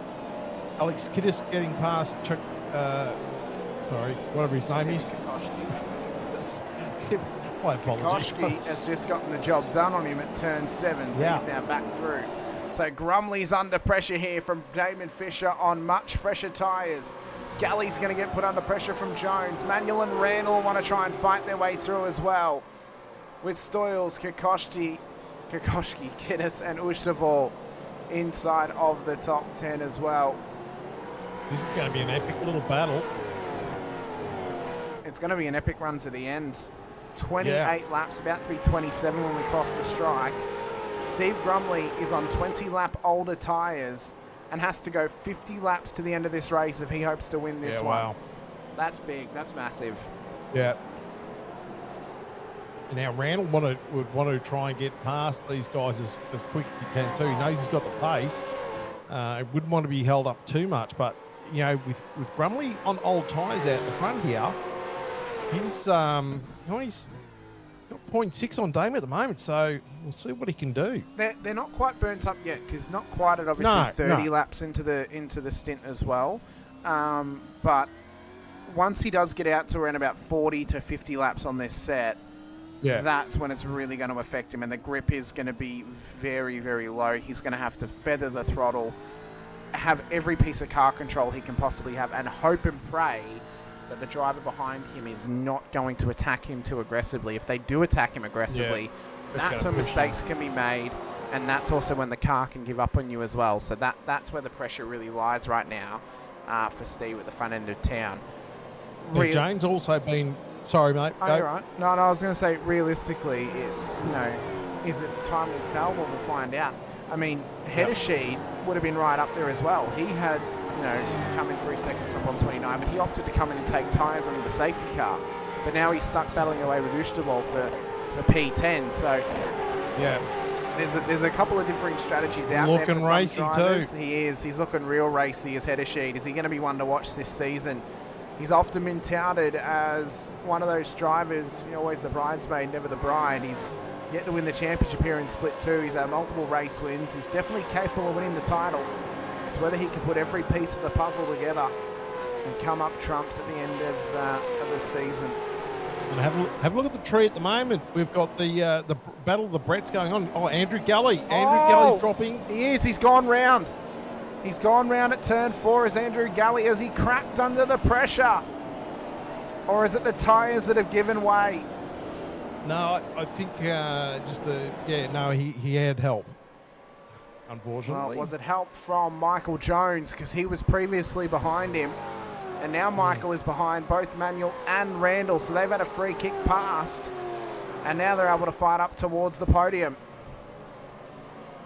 I was going to say too, the battle of the Bretts is on big time here as well. So 16th, 17th and 18th, Horsell, Fisher and Taylor.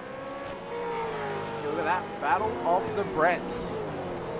4 cars separate them all, and they're within 4 cars. Yourself, Brett, just in behind Brett Horsell. And Brett Taylor's 2 cars behind both of you guys. So we could be on for a main event level tout between the 3 of you. Matty Parker must have just got past Brett Taylor there because we were all line astern there for a little bit, but it's definitely well alive. talking about live, Damon's 0.5, 0.6 off the back of Grumley. Now they're starting to pull a bit of a gap on Manuel. It's about 2 seconds, and then Randall's back at 1.5. So he's dropping off the back of Manuel there a little bit. I think maybe just biding his time and waiting. But if these guys begin to battle, that's going to drag both of them back into it. And that is really going to heat things up for them as well. And start to put pressure on them too. So we come through turn 8. We have got 25 laps left to go when we cross the line. Currently 25.5 laps left here out at Adelaide. Steve Grumley controls the field at the moment. Further back in the run a field, little bit wide there. He did. He ran just a little bit wide. Now he's under pressure here from Damon. So the tyres are just starting to give way.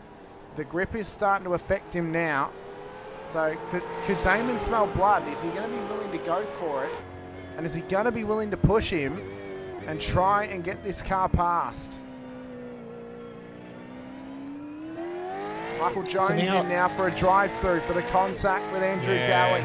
There you go. So that's knocked him out of it. Manuel doing the fastest lap of the race there too with a 21.601. So he's on a heater. He's got some serious pace, just Phil Manuel. Parker in pit lane as well.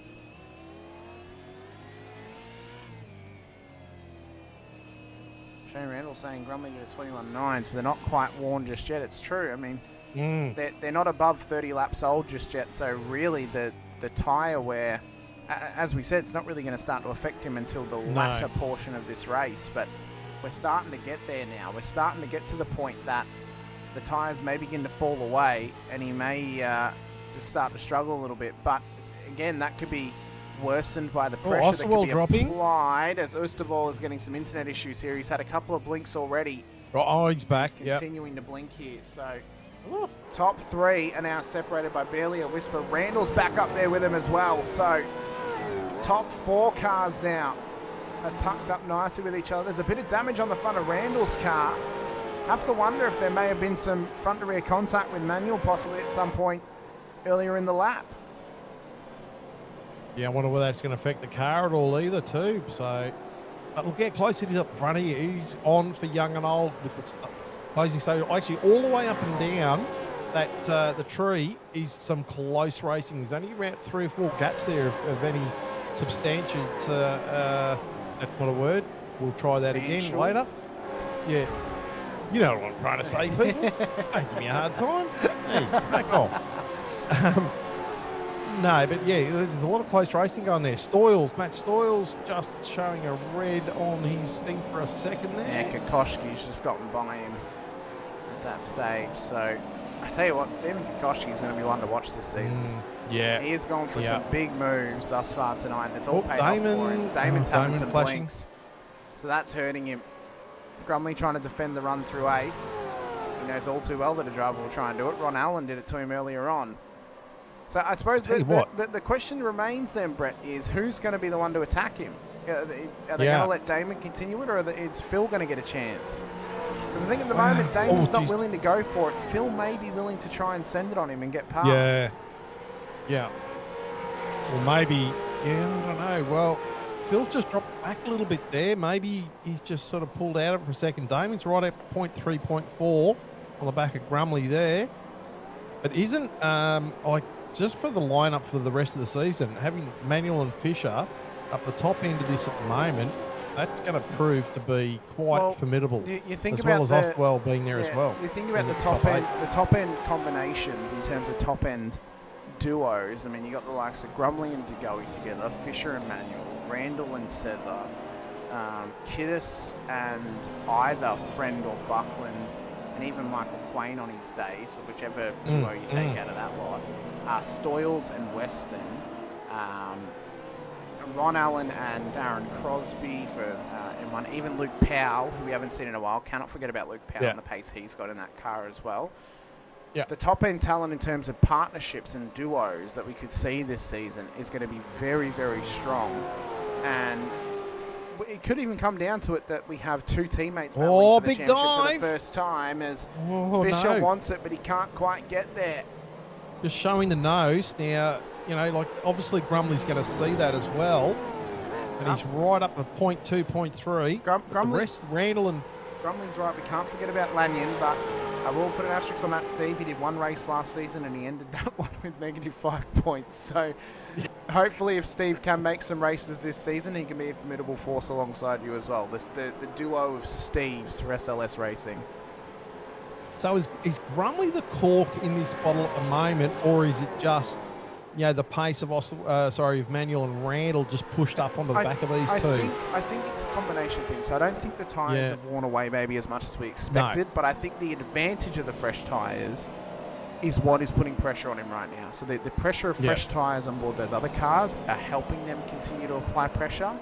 I just think Damon's not willing to go for it. He doesn't want to go for the move. Which, you know, like, is it a bad decision? You know, I mean, I don't know. I mean, like his last lap, he's into the 23, both into the 23s. Like the top three guys are in the 23. So I think the issue is, in a scenario like this, Steve Grumley wins every time. Yeah. Because the later you get in the race, and the more that your tyres begin to wear down, it is so much harder to get past Steve Grumley. So much harder to get past him. They have to take advantage of fresh tyres. If Damon's not willing to go for it, he needs to let Phil pass, and he needs to let Phil have a crack. Because if you let this go on for too long, if this goes on for another 10 laps, Steve's going to win. I mean, I have no doubt about that. Man, you're looking close at the back of Damon there as well. But yeah, like, I mean, and that could be the difference between, you know, a champion and a podium. You know what I'm trying to say? You know, like a high finishing in the championship or winning a championship. If you're not prepared to make those moves, because other people will, they'll put the car up there and they'll put that pressure on. So that is seriously, that's the difference between a person who could win the race or win the championship and someone who's actually going to. Is, are you willing to go for those moves when you need to? Damon should have been having proper attempts at this for the last 5 laps. Because it had run Steve wide. Got the pace. I mean, it'd wear down Steve's tyres a lot more. He's got the pace to do it. He's not willing. You see, he's showing the nose like he's going to. He's not giving anything out of the way the car's reacting, the way it's performing. It's not giving anything of he's willing to go for it. He doesn't want to go for it right now. No, and you see Manuel there. He just had a big incident further back. Race to go. Dirk Lovegrove, Matt Monday have come together up at turn 6. And that was nearly collected Matty Parker then from Mr. Monday. Yeah. So I think Craig Friend may have been collected possibly, but it's all heating up back here. Friend's been in the wars tonight. He has. Can't find a friend out there other than the wall apparently, but yeah, he's got a friend I would argue Grumley's pace is not down at the moment. Like, he's not within the 24s. He's doing low 23s. Yeah, you know, that's pretty good pace for this stage of the race, but especially if you look at earlier. If you look earlier with Randall and stuff like that, they were constantly into the 22s. Yeah, I think this is just from coming. He's just managing the tyres. I don't think he's struggling to do lap time. I think he's wanting to. No. I'm not saying that. Yeah. But knowing the lap times previously, that these 3 guys behind Grumley were definitely quicker.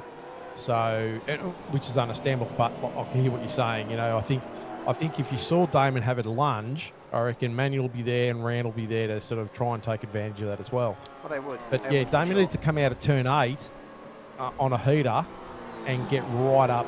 He needs to be right on him. He needs to be right on him through turn 7. Yeah, he needs to be right on him. Out, but he's not. He's not committing to the. No. Like he should have. Yeah, he should have let the car run a bit deeper. Get up beside Grumley, and you know he's got a right to be there if he gets up there early enough. And it's actually a good turn to do that.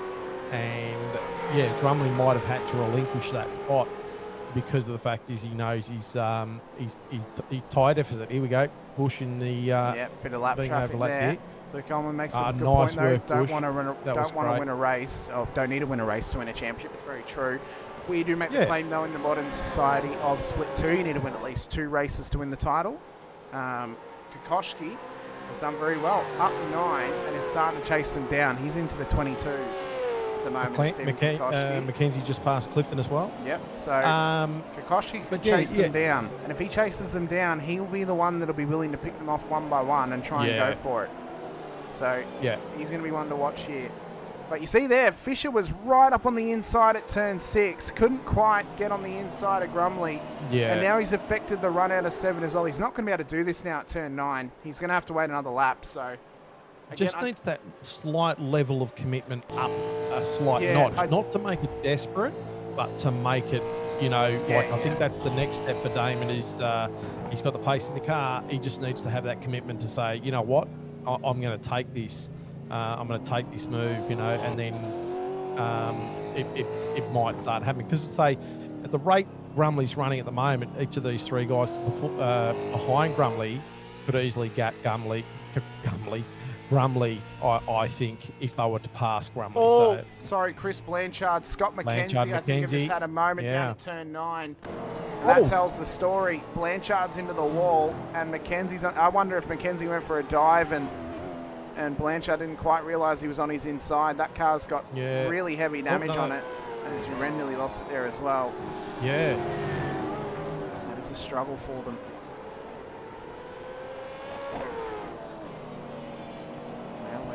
Up through the staircase we go as well. Simon Haynes in the chat with us too. Great to have you out here with us, Simon. Congratulations on your Split 1 promotion this season. We look forward to watching from afar. See how you go. At the moment, Steve Bromley is well in control. And again, as I said a few laps ago, Brett, the longer this now goes on, if we get up to around about lap 68 to 70, I think Steve Brumley will win this race. If they can't get a car past him, he's going to win, because eventually their tyres are going to start to wear down as well, because they're having to push their tyres to stay with him. He's in the controlling position right now. Because they're having to wear their tyres down like that, they're going to have nowhere near as much of an advantage as what they previously had over the last sort of 5 laps. They will. So Damon's there. Like, I mean, he's got the pace, but he's just not putting the car in the. Oh, here we go. No, that's right. See, it was probably just a little bit ill-timed. Sorry, Manuel flashing out there. Definitely caught the Damon disease. Just slightly ill-timed attempts. I think he's got to. Like, he's showing the nose. He's just not committing to it that next step. No, that's right. And Luke in the chat made the point, don't need to ruin a race. We're not saying he needs to ruin his race. Oh, definitely not. No. He has a massive advantage in terms of his tyre wear comparatively to what Steve's was.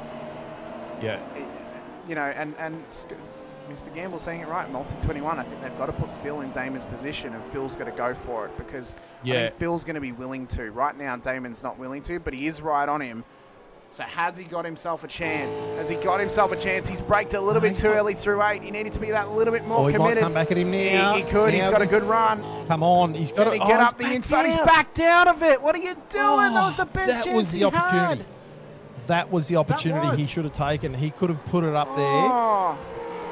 He could have had him. That was the opportunity. He could have had that. He was well enough up on him to try and get alongside under brakes. He could have gotten him. And Randall's now really attacking the back of Manuel as well. So, like if Randall gets past Manuel, which he's trying, you can see there, he had a little bit of a look then. And if he gets past Manuel, he's going to be on a Damon, and he's going to put the pressure right on him there. So, that was a big missed opportunity by Damon. I mean, and as you were saying, Hamish, there's nothing wrong with, protecting your position. He's in P2 at the moment. It's a great start. He's had a good race. He put it on pole, all this stuff. But I think that tentativeness might hurt him in the long run. Yeah. He just needs to sort of just have a bit more of a dip. Yeah. And Steve's saying it right. Door was open. And, Phil even saying, I'll be honest, I would have stuck my nose in. Well, Randall's having a look on the inside of Manuel. Here we go. Damon's quite get on the him. inside, but he's not going to get the speed out. Oh, he's lit it up, though, on exit, did Randall, so he couldn't quite get the run. Is Fisher going to try and go for it, though? Come on, you got to have a send. Have a crack. I don't think he's close enough. enough. Oh, no, he clipped the wall. He's hit the wall. It's cut, so at this point now, he's got to let Phil past him. Yeah, he's got to let Phil have a crack, I think, and this is not to take anything away from Damon, but I think this is a big lesson for Damon, that he can he can take away from this race is that he had a number of opportunities to take that move, but he wasn't and willing I just to. don't think he. Yeah. So, and I understand why, but I think that's going to. And this isn't us picking on Damon in any way. It's pulling Not at apart all. the team tactics you can pull when you're in this scenario, right? Oh, Phil has shown this race he's willing to try and go for it if he gets the opportunity. Yeah. Damon hasn't So really he's been probably showing being that. So and Phil's probably being a bit respectful to He Damon, is. not to put him under pressure. But Yeah. I think at this time, Damon's had a few attempts. He hasn't been able to sort of commit to that next level. yeah, Same again. It don't have to be reckless or anything like that. It's just, you need to have a crack at putting the car a bit higher up. That's the wrong spot, Damon. yeah, it's the wrong spot. I mean, you're going to give up nearly a second or even half a second on the exit of turn 7, like, and not just think about that, but as well, you think about now the long-term stuff here. Steve now knows Damon's not going to be willing to go for it in future, so he doesn't have to worry about him. Yeah. So you're actually he only needs to close.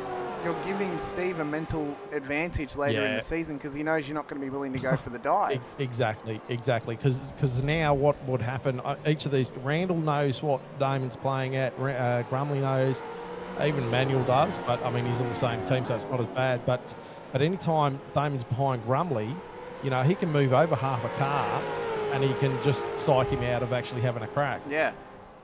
And that's something that you don't want to follow you through the series. No. You want to put that doubt into people's mind. Oh God, is this guy going to put it up the inside of me? What's he going to do?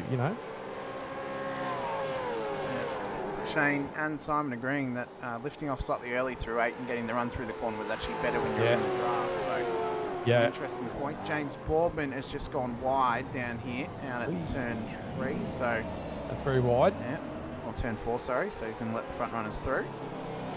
Just What a looking at great the lap battle, times I mean, as well. all up and down. Yeah, just looking at the lap times too. So Grumley's just under 23.4, Fisher at 23.4, 23.5, 23.1. So the fastest driver out of the top 4 right now is Shane Randall on a 23.1. Shane Randall, so he's very racy. Yeah. Oh, he'd be champing at the bit. Yeah. He would be champing at the bit to get past. And I mean, look, he'd be doing it. I mean, look, and what a great battle it's been. Fantastic battle. And there's other battles going on up and down the field as well. So we're quite well aware of that. Yeah, of course, Alex Kinnis, Gary Buckland, they're trying to work his teammates here to hold back Joel Oosterval as well in his attempt to make his way further up inside of the top 10. Good opening race for Joel here, up 7 at the moment, into the top 10 in his first outing in Split 2. It's great to see. Simon Hedesheed goes for the dive bomb on the inside at turn 9, and Ron Allen. Ron wants the switch back though on the exit. Can he get the drive out of the corner? He can't quite do it. So Hedesheed rolls on to P11 now, up 10. Horsell up 10 as well. With Rick Weiger, Brett Fisher and Brett Taylor in the line of stern. Yeah. Scott Weston, Roy Clark as well back here. Halil Cesar. Rest to go, the top 20 at the moment. But the front runners are continuously battling away. Great battle. Awesome battle. Absolutely awesome battle. Very respectful. It's good racing. I just think that, as we talked about before, we don't need to continually repeat ourselves. Damon's just taking that really shallow line there. Yeah. That's just really hurting him on the exit of here. And it's good now. So if obviously Damon is watching now, but if you rewatch this back there before the bend, of course, you've got a couple of weeks now to even practice this in your team practice too. Yeah. Use it as a case study of where can you maybe improve going forward. Just in put terms that wall again there. He has, as Craig Friend's gone off the road again, by the way, further back in the field. He is really struggling tonight. And in fact, the race leaders are actually about to catch up to him in a moment here, I think. So Randall having a bit of a run at Manuel there. Yeah, he is. And had to back out of it again.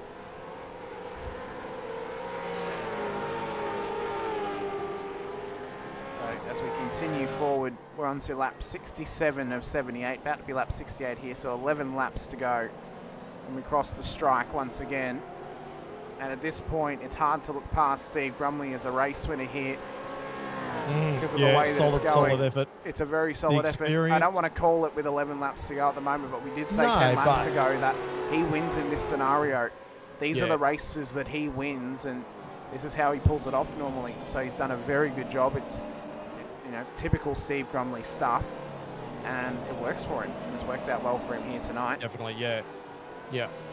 Yeah, and as you said, I think it's a probably a really good reflection for Damon and the other guys just to have a look at how this race unfolded, whether there's things you can do better. Take some of the other guys that come from split one down, Van Loom, so forth and so on. Those guys, if they're behind you, they will have a crack. If they've got pace. So you maybe need to sort of just look at some of that sort of stuff so it doesn't catch you out. Also, Stephen Kokoschki's been slowly catching them the last few laps. Alex Kiddis wants a bit of a dive here on Matt Stoyles into turn 9. Couldn't quite get close enough. But he's lost the rear. Round goes Stoyles. Kiddis and Buckland go through. And look at that. The secret and sneaky assassin once again. Up 6 into P6 tonight. Just sneaking his way through.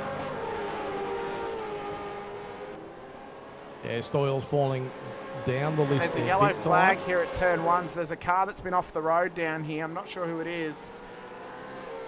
If it was someone going slow, but they've surpassed it. Manuel dropped off there about a second behind Damon for a second. Randall sort of about nearly a second off Manuel as well. So they've just sort of backed out of this a little bit. Yeah. We've got about 10 laps to go here, Brett, so I think it's time we can start thinking about some Driver of the Day nominations as well we can possibly put forward, by the end of the race. I think right now, standing out for me, probably the two drivers that have really stood out for me tonight in terms of how they've been driving out there is Scott McKenzie with big damage. So that's why there was a yellow flag at turn 1. What are you laughing at? Oh, Rick just saying... Rick thinks it's quite funny that I'm telling Damon how to race. Piss off, Rick. It wouldn't matter, who it was. I think, Hamish and I are both on the same page. All cars stopped there. That's Scott McKenzie. And Roy Clark and Matt Stoyles Roy Clark and Scott Weston there nearly made a bit of boo-boo contact with him as they continue their battle along here. It's not a dig. It's not, hey, I've got a long way to go. I'm nowhere near as fast as Damon. Don't you worry about that. I used to be. I used to be faster than Damon, but no, those times have gone now. He has a lot more time to practice than I do, and I'll be the first to admit it. I've got a lot of learning to do and lots of stuff. Looking forward to trying to improve. But no, Damon's quick. He's proved last season he is. It's just observation. So looking at how tonight's race has gone thus far, Brett. Damon's got to slow down. Damien Fisher's got to slow down, so that has let Phil Manuel and Shane Randall past.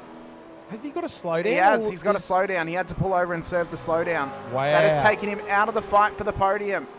So Manuel through a slowdown, if he can catch up to Grumley, could get a shot here. Yeah. He could get a shot at it. Go. Yeah. Oh, Grumley getting loose. Oh, Grumley sideways. Yeah. So the tyres starting to just fall away now. This will be interesting if these guys, and I'm pretty sure they're going to get up the back of Grumley. This will be interesting to see what transpires the next few laps. So at the moment, Brett, the two names that are three names that are really standing out to me, and I'd be interested to hear if you had any more to add to it in terms of Driver of the Day nominations. I think Joel Oostervall for his definitely first attempt into Split 2, up 9 at the moment. Stephen Kokoschki, first race in Vets, up 9 at the moment into the top 5. And I think Shane Randall as well. I think the way that Shane has driven out of the top 4, especially in the early part of the race, he looked the strongest out of the 4 of them for the majority of the early portion. So they're my current 3 that I would put forward. But I don't know who else you want to add. Maybe you wanted to add Phil to that list or somebody else. I'm not sure. Yeah, I think Phil's driven a brilliant race as well. I don't know. Oh, we just blinked there for a second. Even Gary Buckland, up 6 spots into 6, former Split 1 driver, but solid race. Oh. He's just... Oh. Halil Cesar and Scott Weston, I think, have made a bit of contact down at turn 4. So something's happened down there between both those guys. Yeah, if it's anyone, I'd probably like to add Gary Buckland in there as well in the mix, Yeah. see how it haven't goes. quite been able to put it up onto the back of Grumley at the moment, even though No. Grumley's sort of had a few moments out of the corners and stuff like that. They really haven't closed that gap. Sheer Genius obviously hasn't watched in a while. If Steve wins, he's ineligible for driver of the day, unless we want to use a wild card. I mean, normally we save that for something that is wet races or So that's just to put a line through that. If Steve wins, he is actually ineligible for driver of the day. So and there's nothing taken away. I mean, Steve's done an absolutely perfect job. Shane Randall up on the inside of Manuel. he wants this. How's this Can he going get to the turn out? drive or a little bit of wheel spin out of the exit there? Oh, even more. wheel spin. He's going to lose top end down here. He's going to have to pull back into the behind Manuel here, but he could carry a bit of speed and he could have a crack down into turn 9. Yeah, he's all over him at the moment, is Randall. This would be a great finish for Manuel no matter what. If he gets P2 or he gets P3 or even the win, this would be a great performance from Phil Manuel tonight. Definitely one to be highlighted for sure. I think out of Phil and Joel, I think the fact that Joel's up 9 into the top 10, where Phil was in last season in split 3 was the better of the two. I think Joel's done a great effort for where he's placed at the moment. In the standings at least.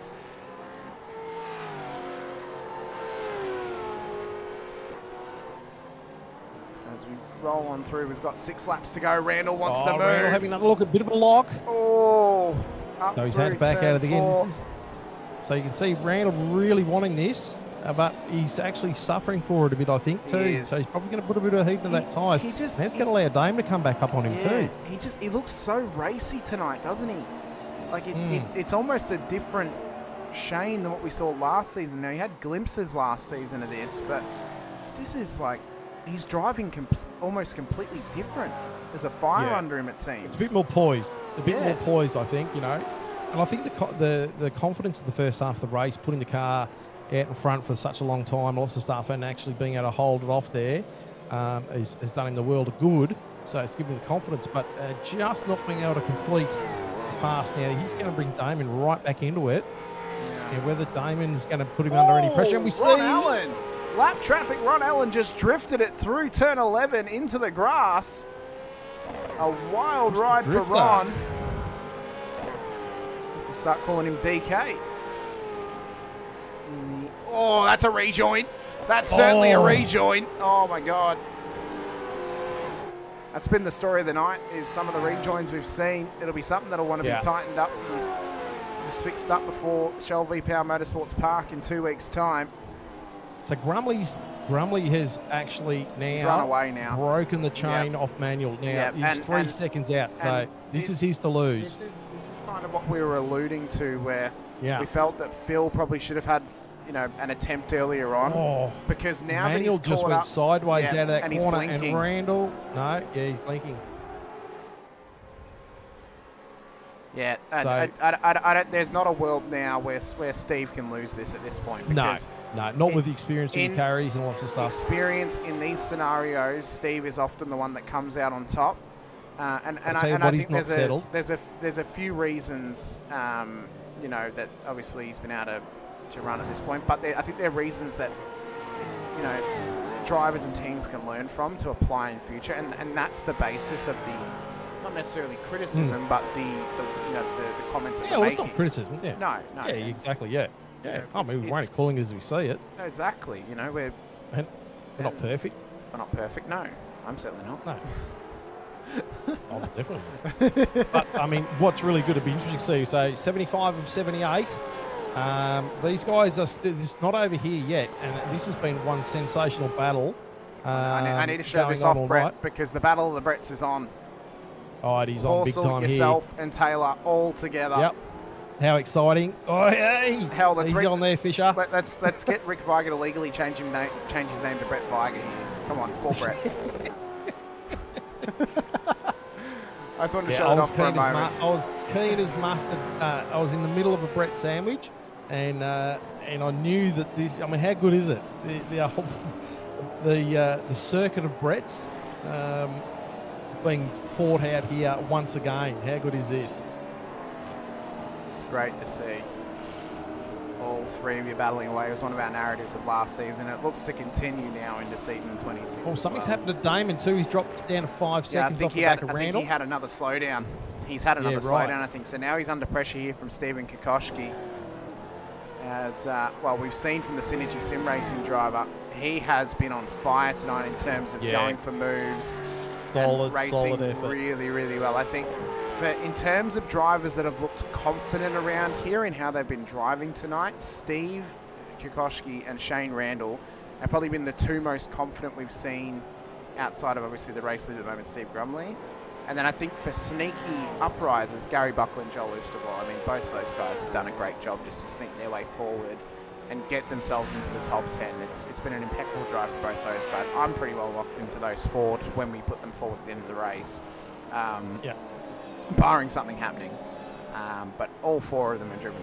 And shout out to Phil. Phil's driven great as well. Yeah, I expect a quality finish again this season at some point too from Phil.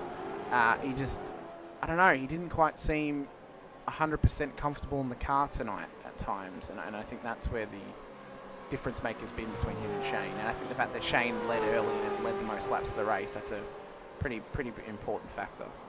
It's a solid stamp onto the start of his series, this series 26. Grumley's falling back into the fold here a little bit. I think was out to nearly 3 seconds now, doing 1.5, but there's only a few laps to go here. Randall still threatening Manuel, and we've still got some battles going. Osterwell. Oh, Randall's trying to go for it. A little bit of a lock. They bang doors through turn 14, and he's going to let him keep the position. Yeah, that's probably a good move because that would be considered a bump and run, I would think. Yep. Osterwell sort of, on the tail of Buckland.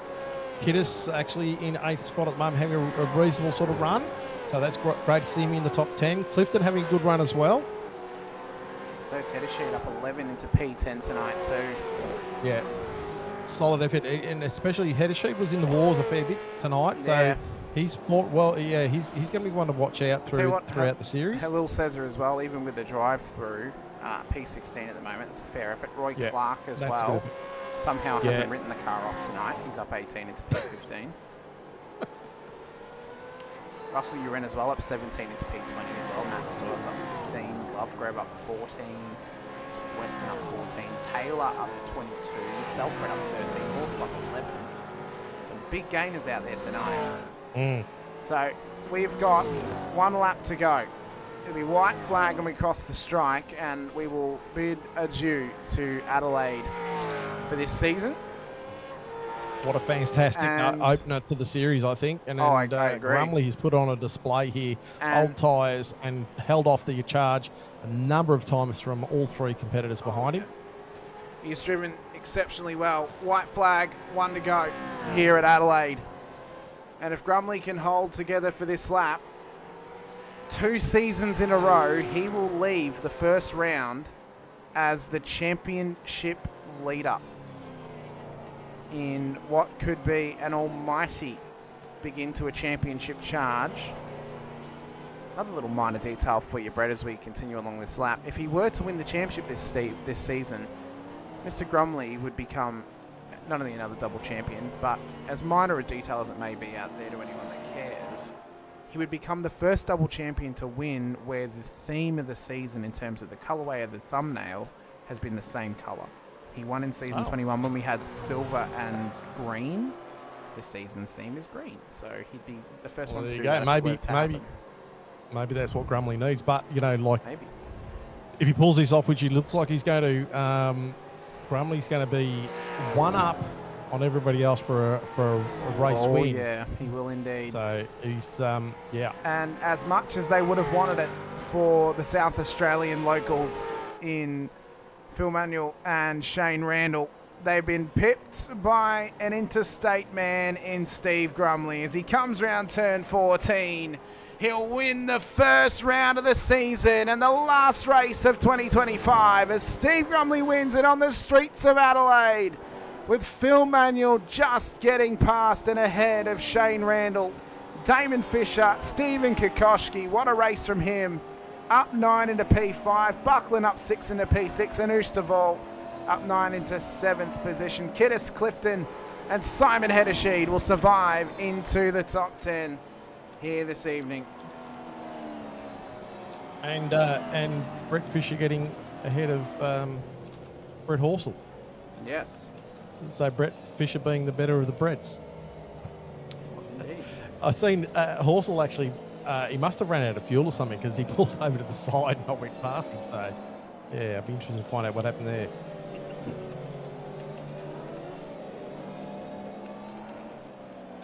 Driver of the day noms are in the chat. Shane Randall, Stephen Kokoschke, Gary Buckland and Joel Oosterval for this evening. Get your votes in. 1 vote per account, please. Only 1 name per account, please, as well. As it is now Steve Grumley, the first race winner in Adelaide for Split 2. Puts his name in the history books. He's already done so prior to now. He's done so in almighty fashion as well. As we What a solid race though! Like that was it was a fantastic battle there too, and there was a decent amount of battles up and down the field, but that was sensational. Running there by all the guys there, it was fantastic. as we get ourselves prepared for the race 1 highlights here this evening as well. It all started Come on, bring it on. out on lap 1 as well. It was a hot start from Fisher and Randall as they got themselves going. And eventually Randall will try and get past him, but the driver we have to keep an eye on in here is Rick Yeah, see the Feiger. line Damon took out there, yeah. And that's what happened at Yeah, 1 Rick, for Rick. was that Tannic? I think it in might the, have been. in the back and line. then Oh, and that around was- went, Wow. it was Matt Stoyles who went round as well. Wow, that was big too. Geez, he sent it big time there. Indeed. Then we saw the move for the race lead. That was when Shane took over the race lead at this point. Yep. Ron Allen then making a mistake as well up through turn 4. And this was just a real bit of struggle street action for him. Oh, Got clipped by Tannic, squeezy, so yeah. round he went. Not much more could be done. That Monday then too, getting involved in a little moment for himself as well. As soon as you unload the back of the car like that, there's no coming back from that. Oh, we just lost the rear. Yeah. Too much of the gassy gas. At end of lap 1, this was James Boardman, who unfortunately got dive bombed by Bruce Tannic. I just couldn't pull it up. Went straight ahead. Yeah. Sent to the shadow run, unfortunately, for James. And then we went quite a good period of time where there was a couple of minor incidents in and around this, but then this is what brought out our safety car. This was Jeremy Bush down at turn 9, so he came through turn 8, didn't hit the wall, mind you, but Oh, the engine. let the smoke out. Yeah, Let the and grey that's- smoke out. That's when it went away from him. Which, Actually, good piece of mind there to actually get the car off racing line there too, because he could have let it roll around the corner, and it would have been all sorts of trouble for people coming around that corner. So that's what saw the first safety car of the evening tonight as well. That's what brought that out. Matt Monday then had an incident a bit later on again, just a real struggle night for Matty.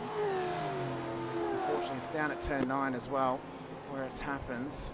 So he's just overrun it a little bit here, and that was kind of the story of the evening for turn 9 as well. As Craig Friend, this was the moment with Halil Cesar that got Halil the drive through actually. So as they've come through, he's lent on me a little bit, lost the rear, did Halil, and then around went Craig. So it's unfortunate for him. And then this was the big one that we missed. This was down at turn 1 too with James Boardman and co. So Boardman came through, ran it way too wide, jumped the curb, Yeah, that's lost the rear, round she went. And then Tannic's come past, he tried to keep it going, but has clipped Tannic. Yeah. And then Jeez. watch for Andrew Hoffman here. Bang! Straight in the side of him. Yeah. Medics to turn 3. And then that is what brought out the safety car for the second time here this evening. So It was a big one in the end. That was what got us going. This is what gave Steve Gumley the race lead, of course, as well after this. So,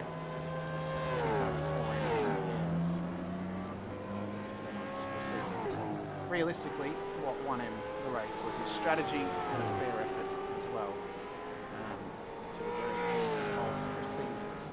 So we then also saw towards the end there, this was Andrew Galley's moment up at turn 4. We saw him spun round and we suspected a bit of contact with Michael Jones. Well, I can confirm there was some contact. He just got into the back of him, unfortunately, and spun him around. Same again, unloaded car. It's just that little bit more difficult as well.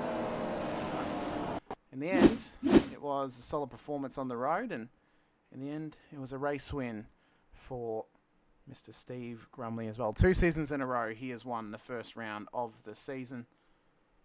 As we get up our race results here for you this evening, and it was Steve Grumley ahead of Phil Manuel and Shane Randall for the top 3, Damon Fisher, Stephen Kokoschke for the top 5, Gary Buckland, Joel Usterval ahead of Alex Kidder, Mick Clifton and Simon Heddersheed for the top 10, Rick Varga, Brett Fisher, Brett Horsell, Brett Taylor. So, Mr. Fish, you won yourself the Battle of the Bretts for round 1. We will keep note of that.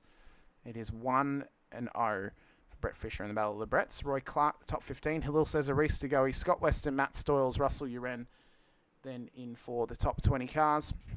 Dirk Lovegrove ahead of Andrew Galley, Matty Parker, Peter Baxter, Ron Allen for the top 25. Michael Jones, Craig Friend, Chris Blanchard, James Baldwin, Jeremy Bush inside of the 30. As it was, unfortunately, Scott McKenzie, Matt Monday, Paul Burns, Bruce Tannock, Andrew Hoffman, Scotty Van Loon, Todd Duggan, and Ben Brook was the first car to call it quits on the evening of the first round. Right, in the green room we have waiting on by is P3 on the road here this evening. I'm just trying to look back to get the Driver of the Day nominations out of the chat for myself here. If I can find it, that'd be fantastic. So I have to do a little bit of counting. 1, 2, 2, 3. What a sensational race, though, tonight here at Adelaide. What a fantastic open to the season. Some great racing, some unfortunate events throughout the race. There's some winners and losers always happening on track, and it's been another fantastic, one to sort of be involved with. I think Adelaide, as we talked about before, was a great addition to the iRacing track pack, and I'm sure we're going to see it more down the track as time goes on in series. So that's a really good addition. And next run, the Bend. I haven't been at the Bend before, so here we go. Here we go. So first up tonight, we have our P3 finisher in Shane Randall. Shane, welcome in. Congratulations. P3 on the road. Been a little while since your last podium in the Vets. Look to be on for a possible race win earlier in the night, but unfortunately it just didn't quite go your way in the end. But still a podium nonetheless, P3, and it's currently P3 in the championship as well. Yeah, thanks, Hamish. Yeah, no, it's been a long time since I made the podium in Vets, so yeah, no, it's nice to be back up the front. So that was good. Well, I suppose after last season, where you had probably your best pace of your entire Vets career, but probably the worst luck you've had, that's got to feel pretty good to get yourself started like that on your home circuit. Yeah, mate. Yeah. I think a lot of that was self-inflicted last season, so yeah, can't blame too much apart from myself. But no, it was good. I think the Adelaide track suited me, and yeah, did a fair few laps in practice, and yeah, really enjoyed the challenge of trying to get through, particularly the first chicane without getting a slow down all the time. So no, it was good. Well, of course, 2 South Australian races to begin our season. Adelaide round 1, the Bend next time out in a couple of weeks' time as well. Had some decent pace there the last time we were there. Are you looking forward to when we get to head out to Shelby Power Motorsports Park? I would be, but I can't race that one, unfortunately. So, no, away with the family. So, no, that's all right. We'll give that one a miss and let a few other guys get up the front there. Well, how Shane, nice of you. How gentlemanly of you just to give someone else a chance at a podium in round 2. But I don't get on the podium too much. That was a bit tongue-in-cheek, that one. Well, it's a great effort from yourself tonight, Shane, and we look forward to seeing how you go next time you are on track with us as well. This is now time that we can announce this too. As I get rid of this and I apply this, you are this week's driver of the day as well. So congratulations for the efforts cool. here at Adelaide. Yeah, all right. Yeah, thanks for that, everyone. But yeah, like massive shout out to the other competitors and stuff. Phil drove a really good race. Yeah, we had a couple of little taps and stuff there, but no, it was all in good spirit. And yeah, obviously Steve managed the race really well with those safety cars. I guess always knew there were some safety cars coming, and yeah, he managed that well. But yeah, I was happy to run up the front. Yeah, 46 laps led, which is the most I've ever done in vets. So yeah, that's good. That's a pretty good effort from yourself, Shane. Is there anyone you want to give a shout out to before we let you go this evening? Yeah, you Hamish. Yeah, so Hamish has sort of spotted for me last season before, and yeah, always on the radio there while we're in the races. So yeah, it takes a lot of the mental load off. So yeah, thanks to you, Hamish, for managing that, and yeah, Infinity Broadcasting yourself.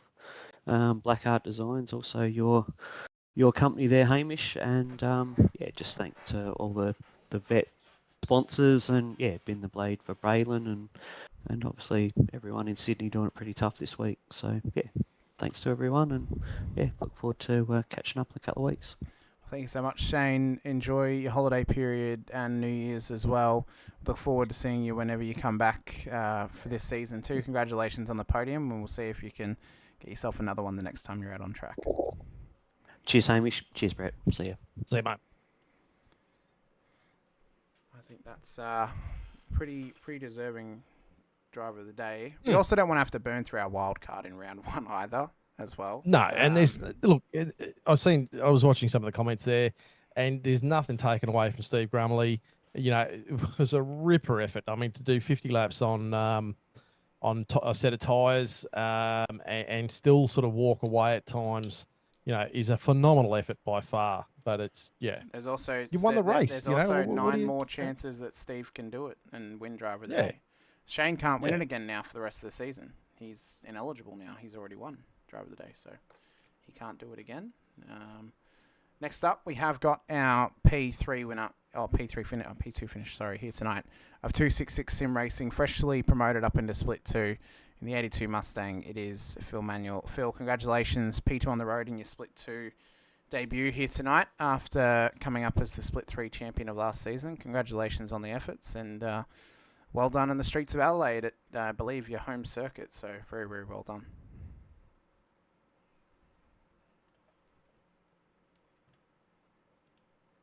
You got us, Phil? Apparently not. Apparently not. Apparently not. Unless he's muted his mic and he hasn't realised.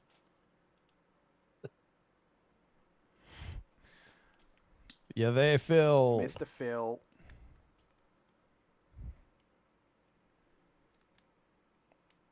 That's unfortunate. It would have That's been good to unfortunate. talk to Manuel. Well, you know what that means, Brett.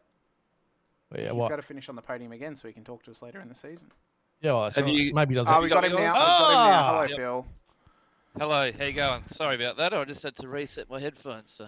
No worries. Good. No worries, matey. Congratulations, P2 at one of your 2 home circuits this season. Very, very well done, and a solid result at the end there. But obviously, we were pretty vocal about Damon not really being willing to go for the move on Stephen P1. How many laps were you hoping he'd go and then eventually give you the position to have a crack at him?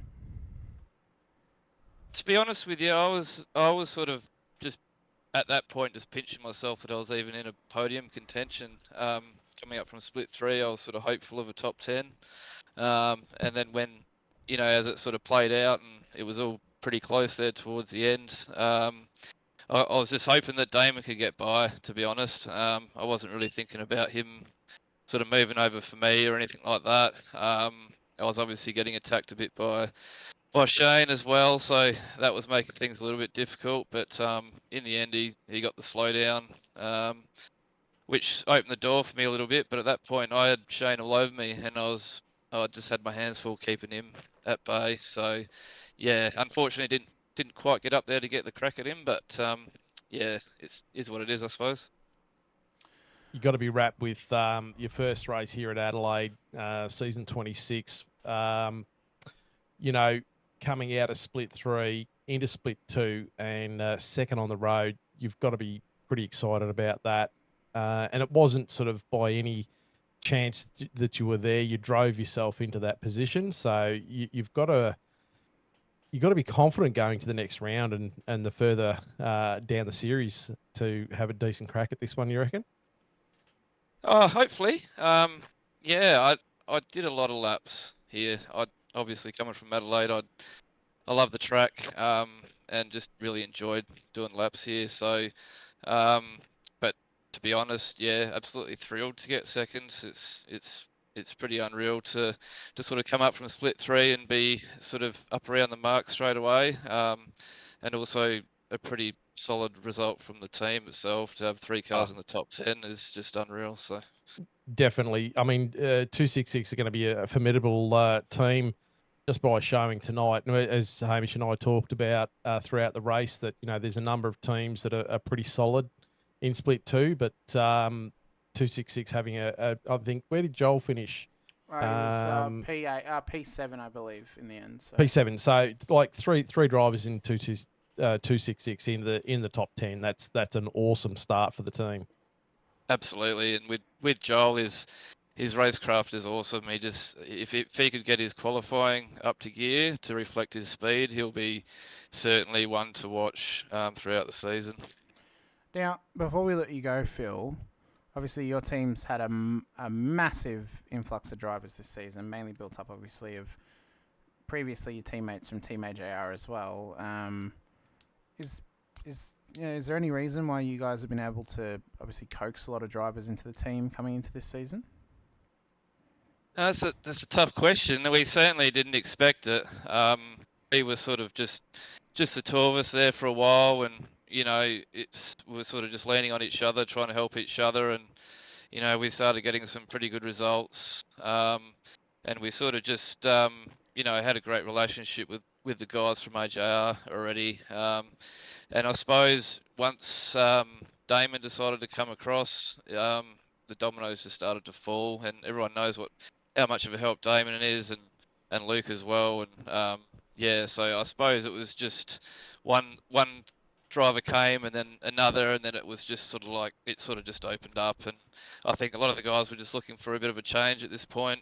We also got a new driver. He's only in his 4th race. Who's just got the win in split 4 in Matty Day as well. So we're super pumped with him. He's showing a lot of pace. But yeah, it certainly wasn't anything that we expected.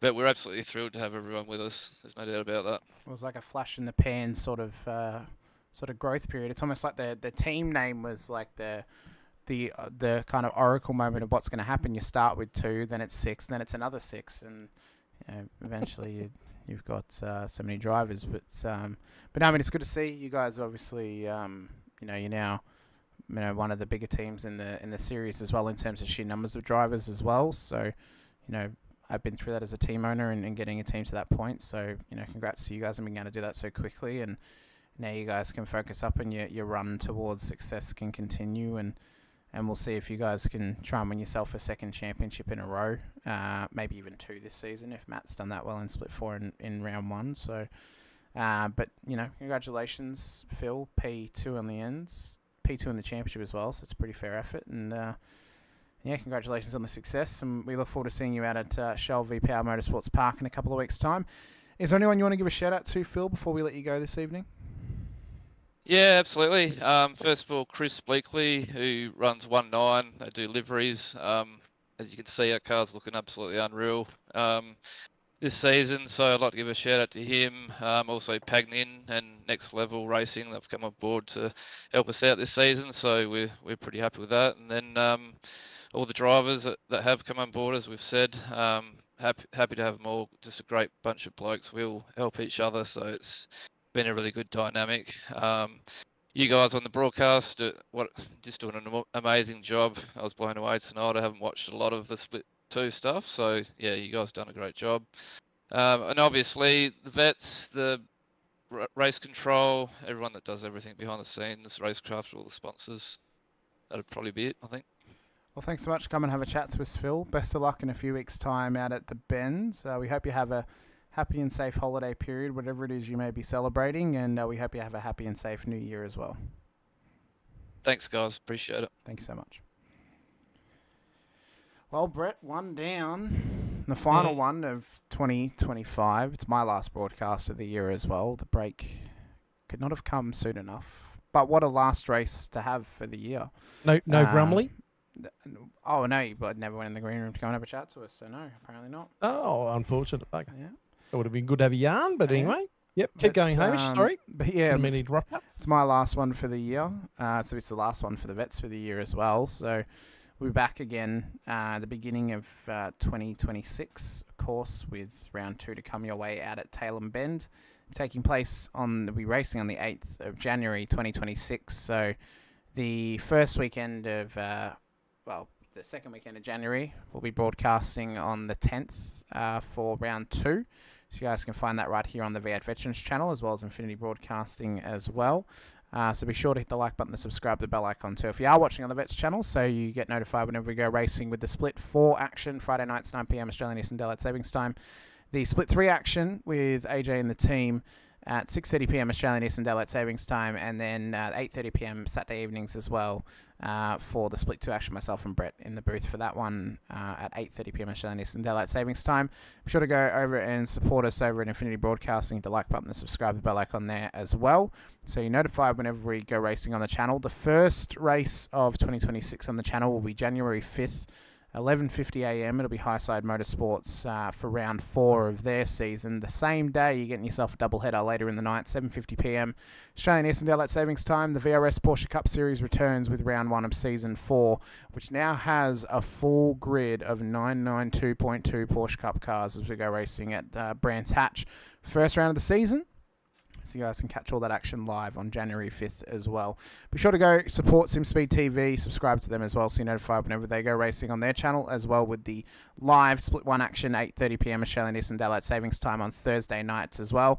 Big shout out to all the series sponsors, good and title sponsors, Racekraft Simulations, Play One Sim Gear, as well as Logitech G, Parramatta Isuzu Ute, Simsports, LGC Images, Südspeed Gloves, and M1 News Cars for the Driver of the Day Award. Tonight it went the way of Infinity Motorsports, Shane Randall. Next time it could go to you as well. For myself, Hamish Munro, and Brett Fisher alongside. Brett, just quickly. Before we head off, I just want to wish everyone a Merry Christmas and have a happy and safe New Year. In recent light to the Bondi shooting and a number of events around the world that have happened recently, I just want to take this time to sort of just appreciate the people that are around you. Also, and I did mention this in the last night's broadcast on Split 4. Like with the tragedy with Greg Biffle's plane going down, his whole family disappearing, and other people on that plane as well. And it's quite funny. I find that particular event has rocked me myself fairly harshly, and I'm quite surprised on actually how much that particular incident has affected us. And I just wanted to take this opportunity just to say, just make sure you look at the people around you and appreciate them for who they are, what they are, and keep an eye out for people who are struggling. Just reach out, lend a hand. Don't ignore what you sort of gut tells you sometimes. It could be the most important thing you do in your life to save someone else's life. And it's Christmas time is a tough time for some people, and it's a joyous time for others. But just look after your fellow man and just be kind where you can be. Thank you very much. Couldn't have said it better myself, Brett. Thank you very much. A big thank you to everyone who joined us here this evening and throughout 2025 as well. We'll return to you again in 2026 as well. For myself, Hamish Munro, and Brett Fisher alongside, thank you so much for joining us once again and taking time out of your lives and out of your days to be here with us too. We hope you all have a happy holidays, Merry Christmas, Happy Hanukkah, safe and happy New Year as well. Whatever it is you may celebrate over the next week and a half, we hope you have a happy and safe one. surrounded by the people you love and the people that care about you as well. Once again, we want to give our thoughts to those families that lost family members last Sunday, the 15 unfortunate souls that have now been lost from this world. Our condolences go out to you, and best thing that could have ever happened was it never happened. But hopefully there is some good to come from what has happened over the last week as well. But I've been Hamish Munro with Brett Fisher alongside. Appreciate your time, appreciate your effort being here with us. We'll see you guys in 2026. But until then, thank you so much for joining us. Stay safe, drive hard, and as always, bye for now. Screaming, tires bleeding, virtual cubes, the motor's breathing, engine thunder from down under, piston fire, turn asunder, put your name in lights. Oh, with the vets tonight, it's a 1,000 decibel super carbide, burn this track to the ground with V8 sound. The racing's real. Pedal down every pass you feel. Step right up and place your bets. This is us, the V8 Vets. Put your name in lights. Put your name in lights with the Vets tonight. It's a 1,000 decibel super carbide. Burn this track to the ground with V8 sound. Put your name.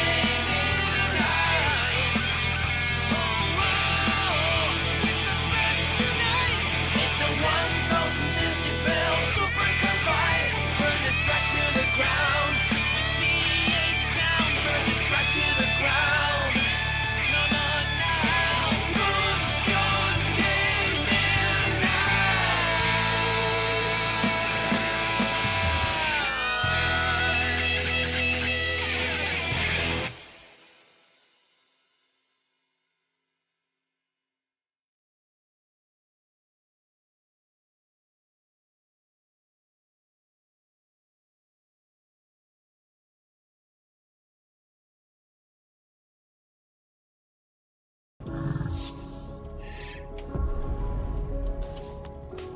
The Racing Series is a new milestone in Logitech G. All the great old wheels, the G29, the G920, the G923, they all have their own unique way of connecting to each other, but there's no room for expansion with those products. So the question arose was, what if we were to give the opportunity for the racer to switch out from a drifting wheel to a GT rim? With the wheel hubs that we created, that's got a very specific button set, but you can replace any of the steering wheels. And the real lovely aspect to this was we could give the user, driver and the racer the opportunity to experience different genres of race. That allows drivers to craft high quality, customized setups that resonate with your individual racing style. When we start with the design, we always start sketching. Very often, once we've got sketches, we start discussing with engineering. We had 3 rounds of engineering testing or user testing where we invited in users from sim racing, and every single round of feedback we refine, the product based on what they tell us.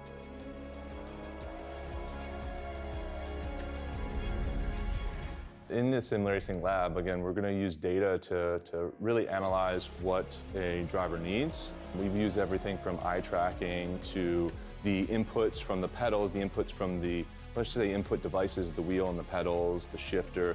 We're taking that and we're compiling it so that we can build different products based on those individuals' needs for all consumers and all drivers. I don't know of anyone else in the industry that's actually doing this kind of research into their products to see how their products are affecting performance of their users. We've built the product to make sure that it's as reliable as possible.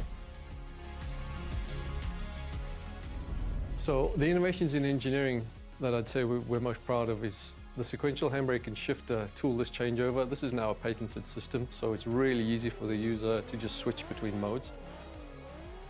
If you give people the tools to do what they want, they will. They will just go off and have fun.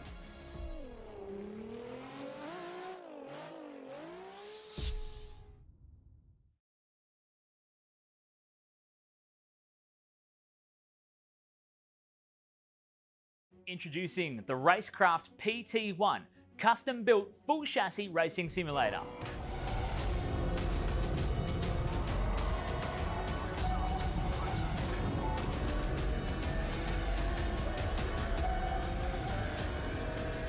The design project, codenamed the Cage, an 80/40 extrusion chassis sitting on top of a Sigma Integrale DK2 Plus 4-point full motion actuator system. No compromises in the cockpit of the PT1 simulator. To maximize the experience, we start with the 49-inch ultra-wide monitor for the greatest field of view in a small footprint of the simulator, down to the SimuCube wheelbase that's tucked up and behind the monitors with SimCore extensions to get things out of the driving area. Everything is connected to a Cube Controls GTX steering wheel with the built-in dash and all the extra button functions available at your fingertips. Driving through the Raceworks S1 pedals, the potentiometer throttle and the 2 hydraulic pedals for brake and clutch ensures you maximize the feel underfoot, and seating yourself into an OMP HTER bucket racing seat with OMP belts connected to a G belt tensioner to provide that extra feeling and the heightened experience while you're driving. Additional interfaces and accessories in the PT1, we have twin butt kickers, one on either side of the OMP seat, as well as a Jinx sequential shifter, the SimPush Race Logic timer to the left-hand side, a Racecraft built-in WinSim kit with Philips Hue lighting and a built-in soundbar, plus the OMP side net to finish off the experience in the PT1.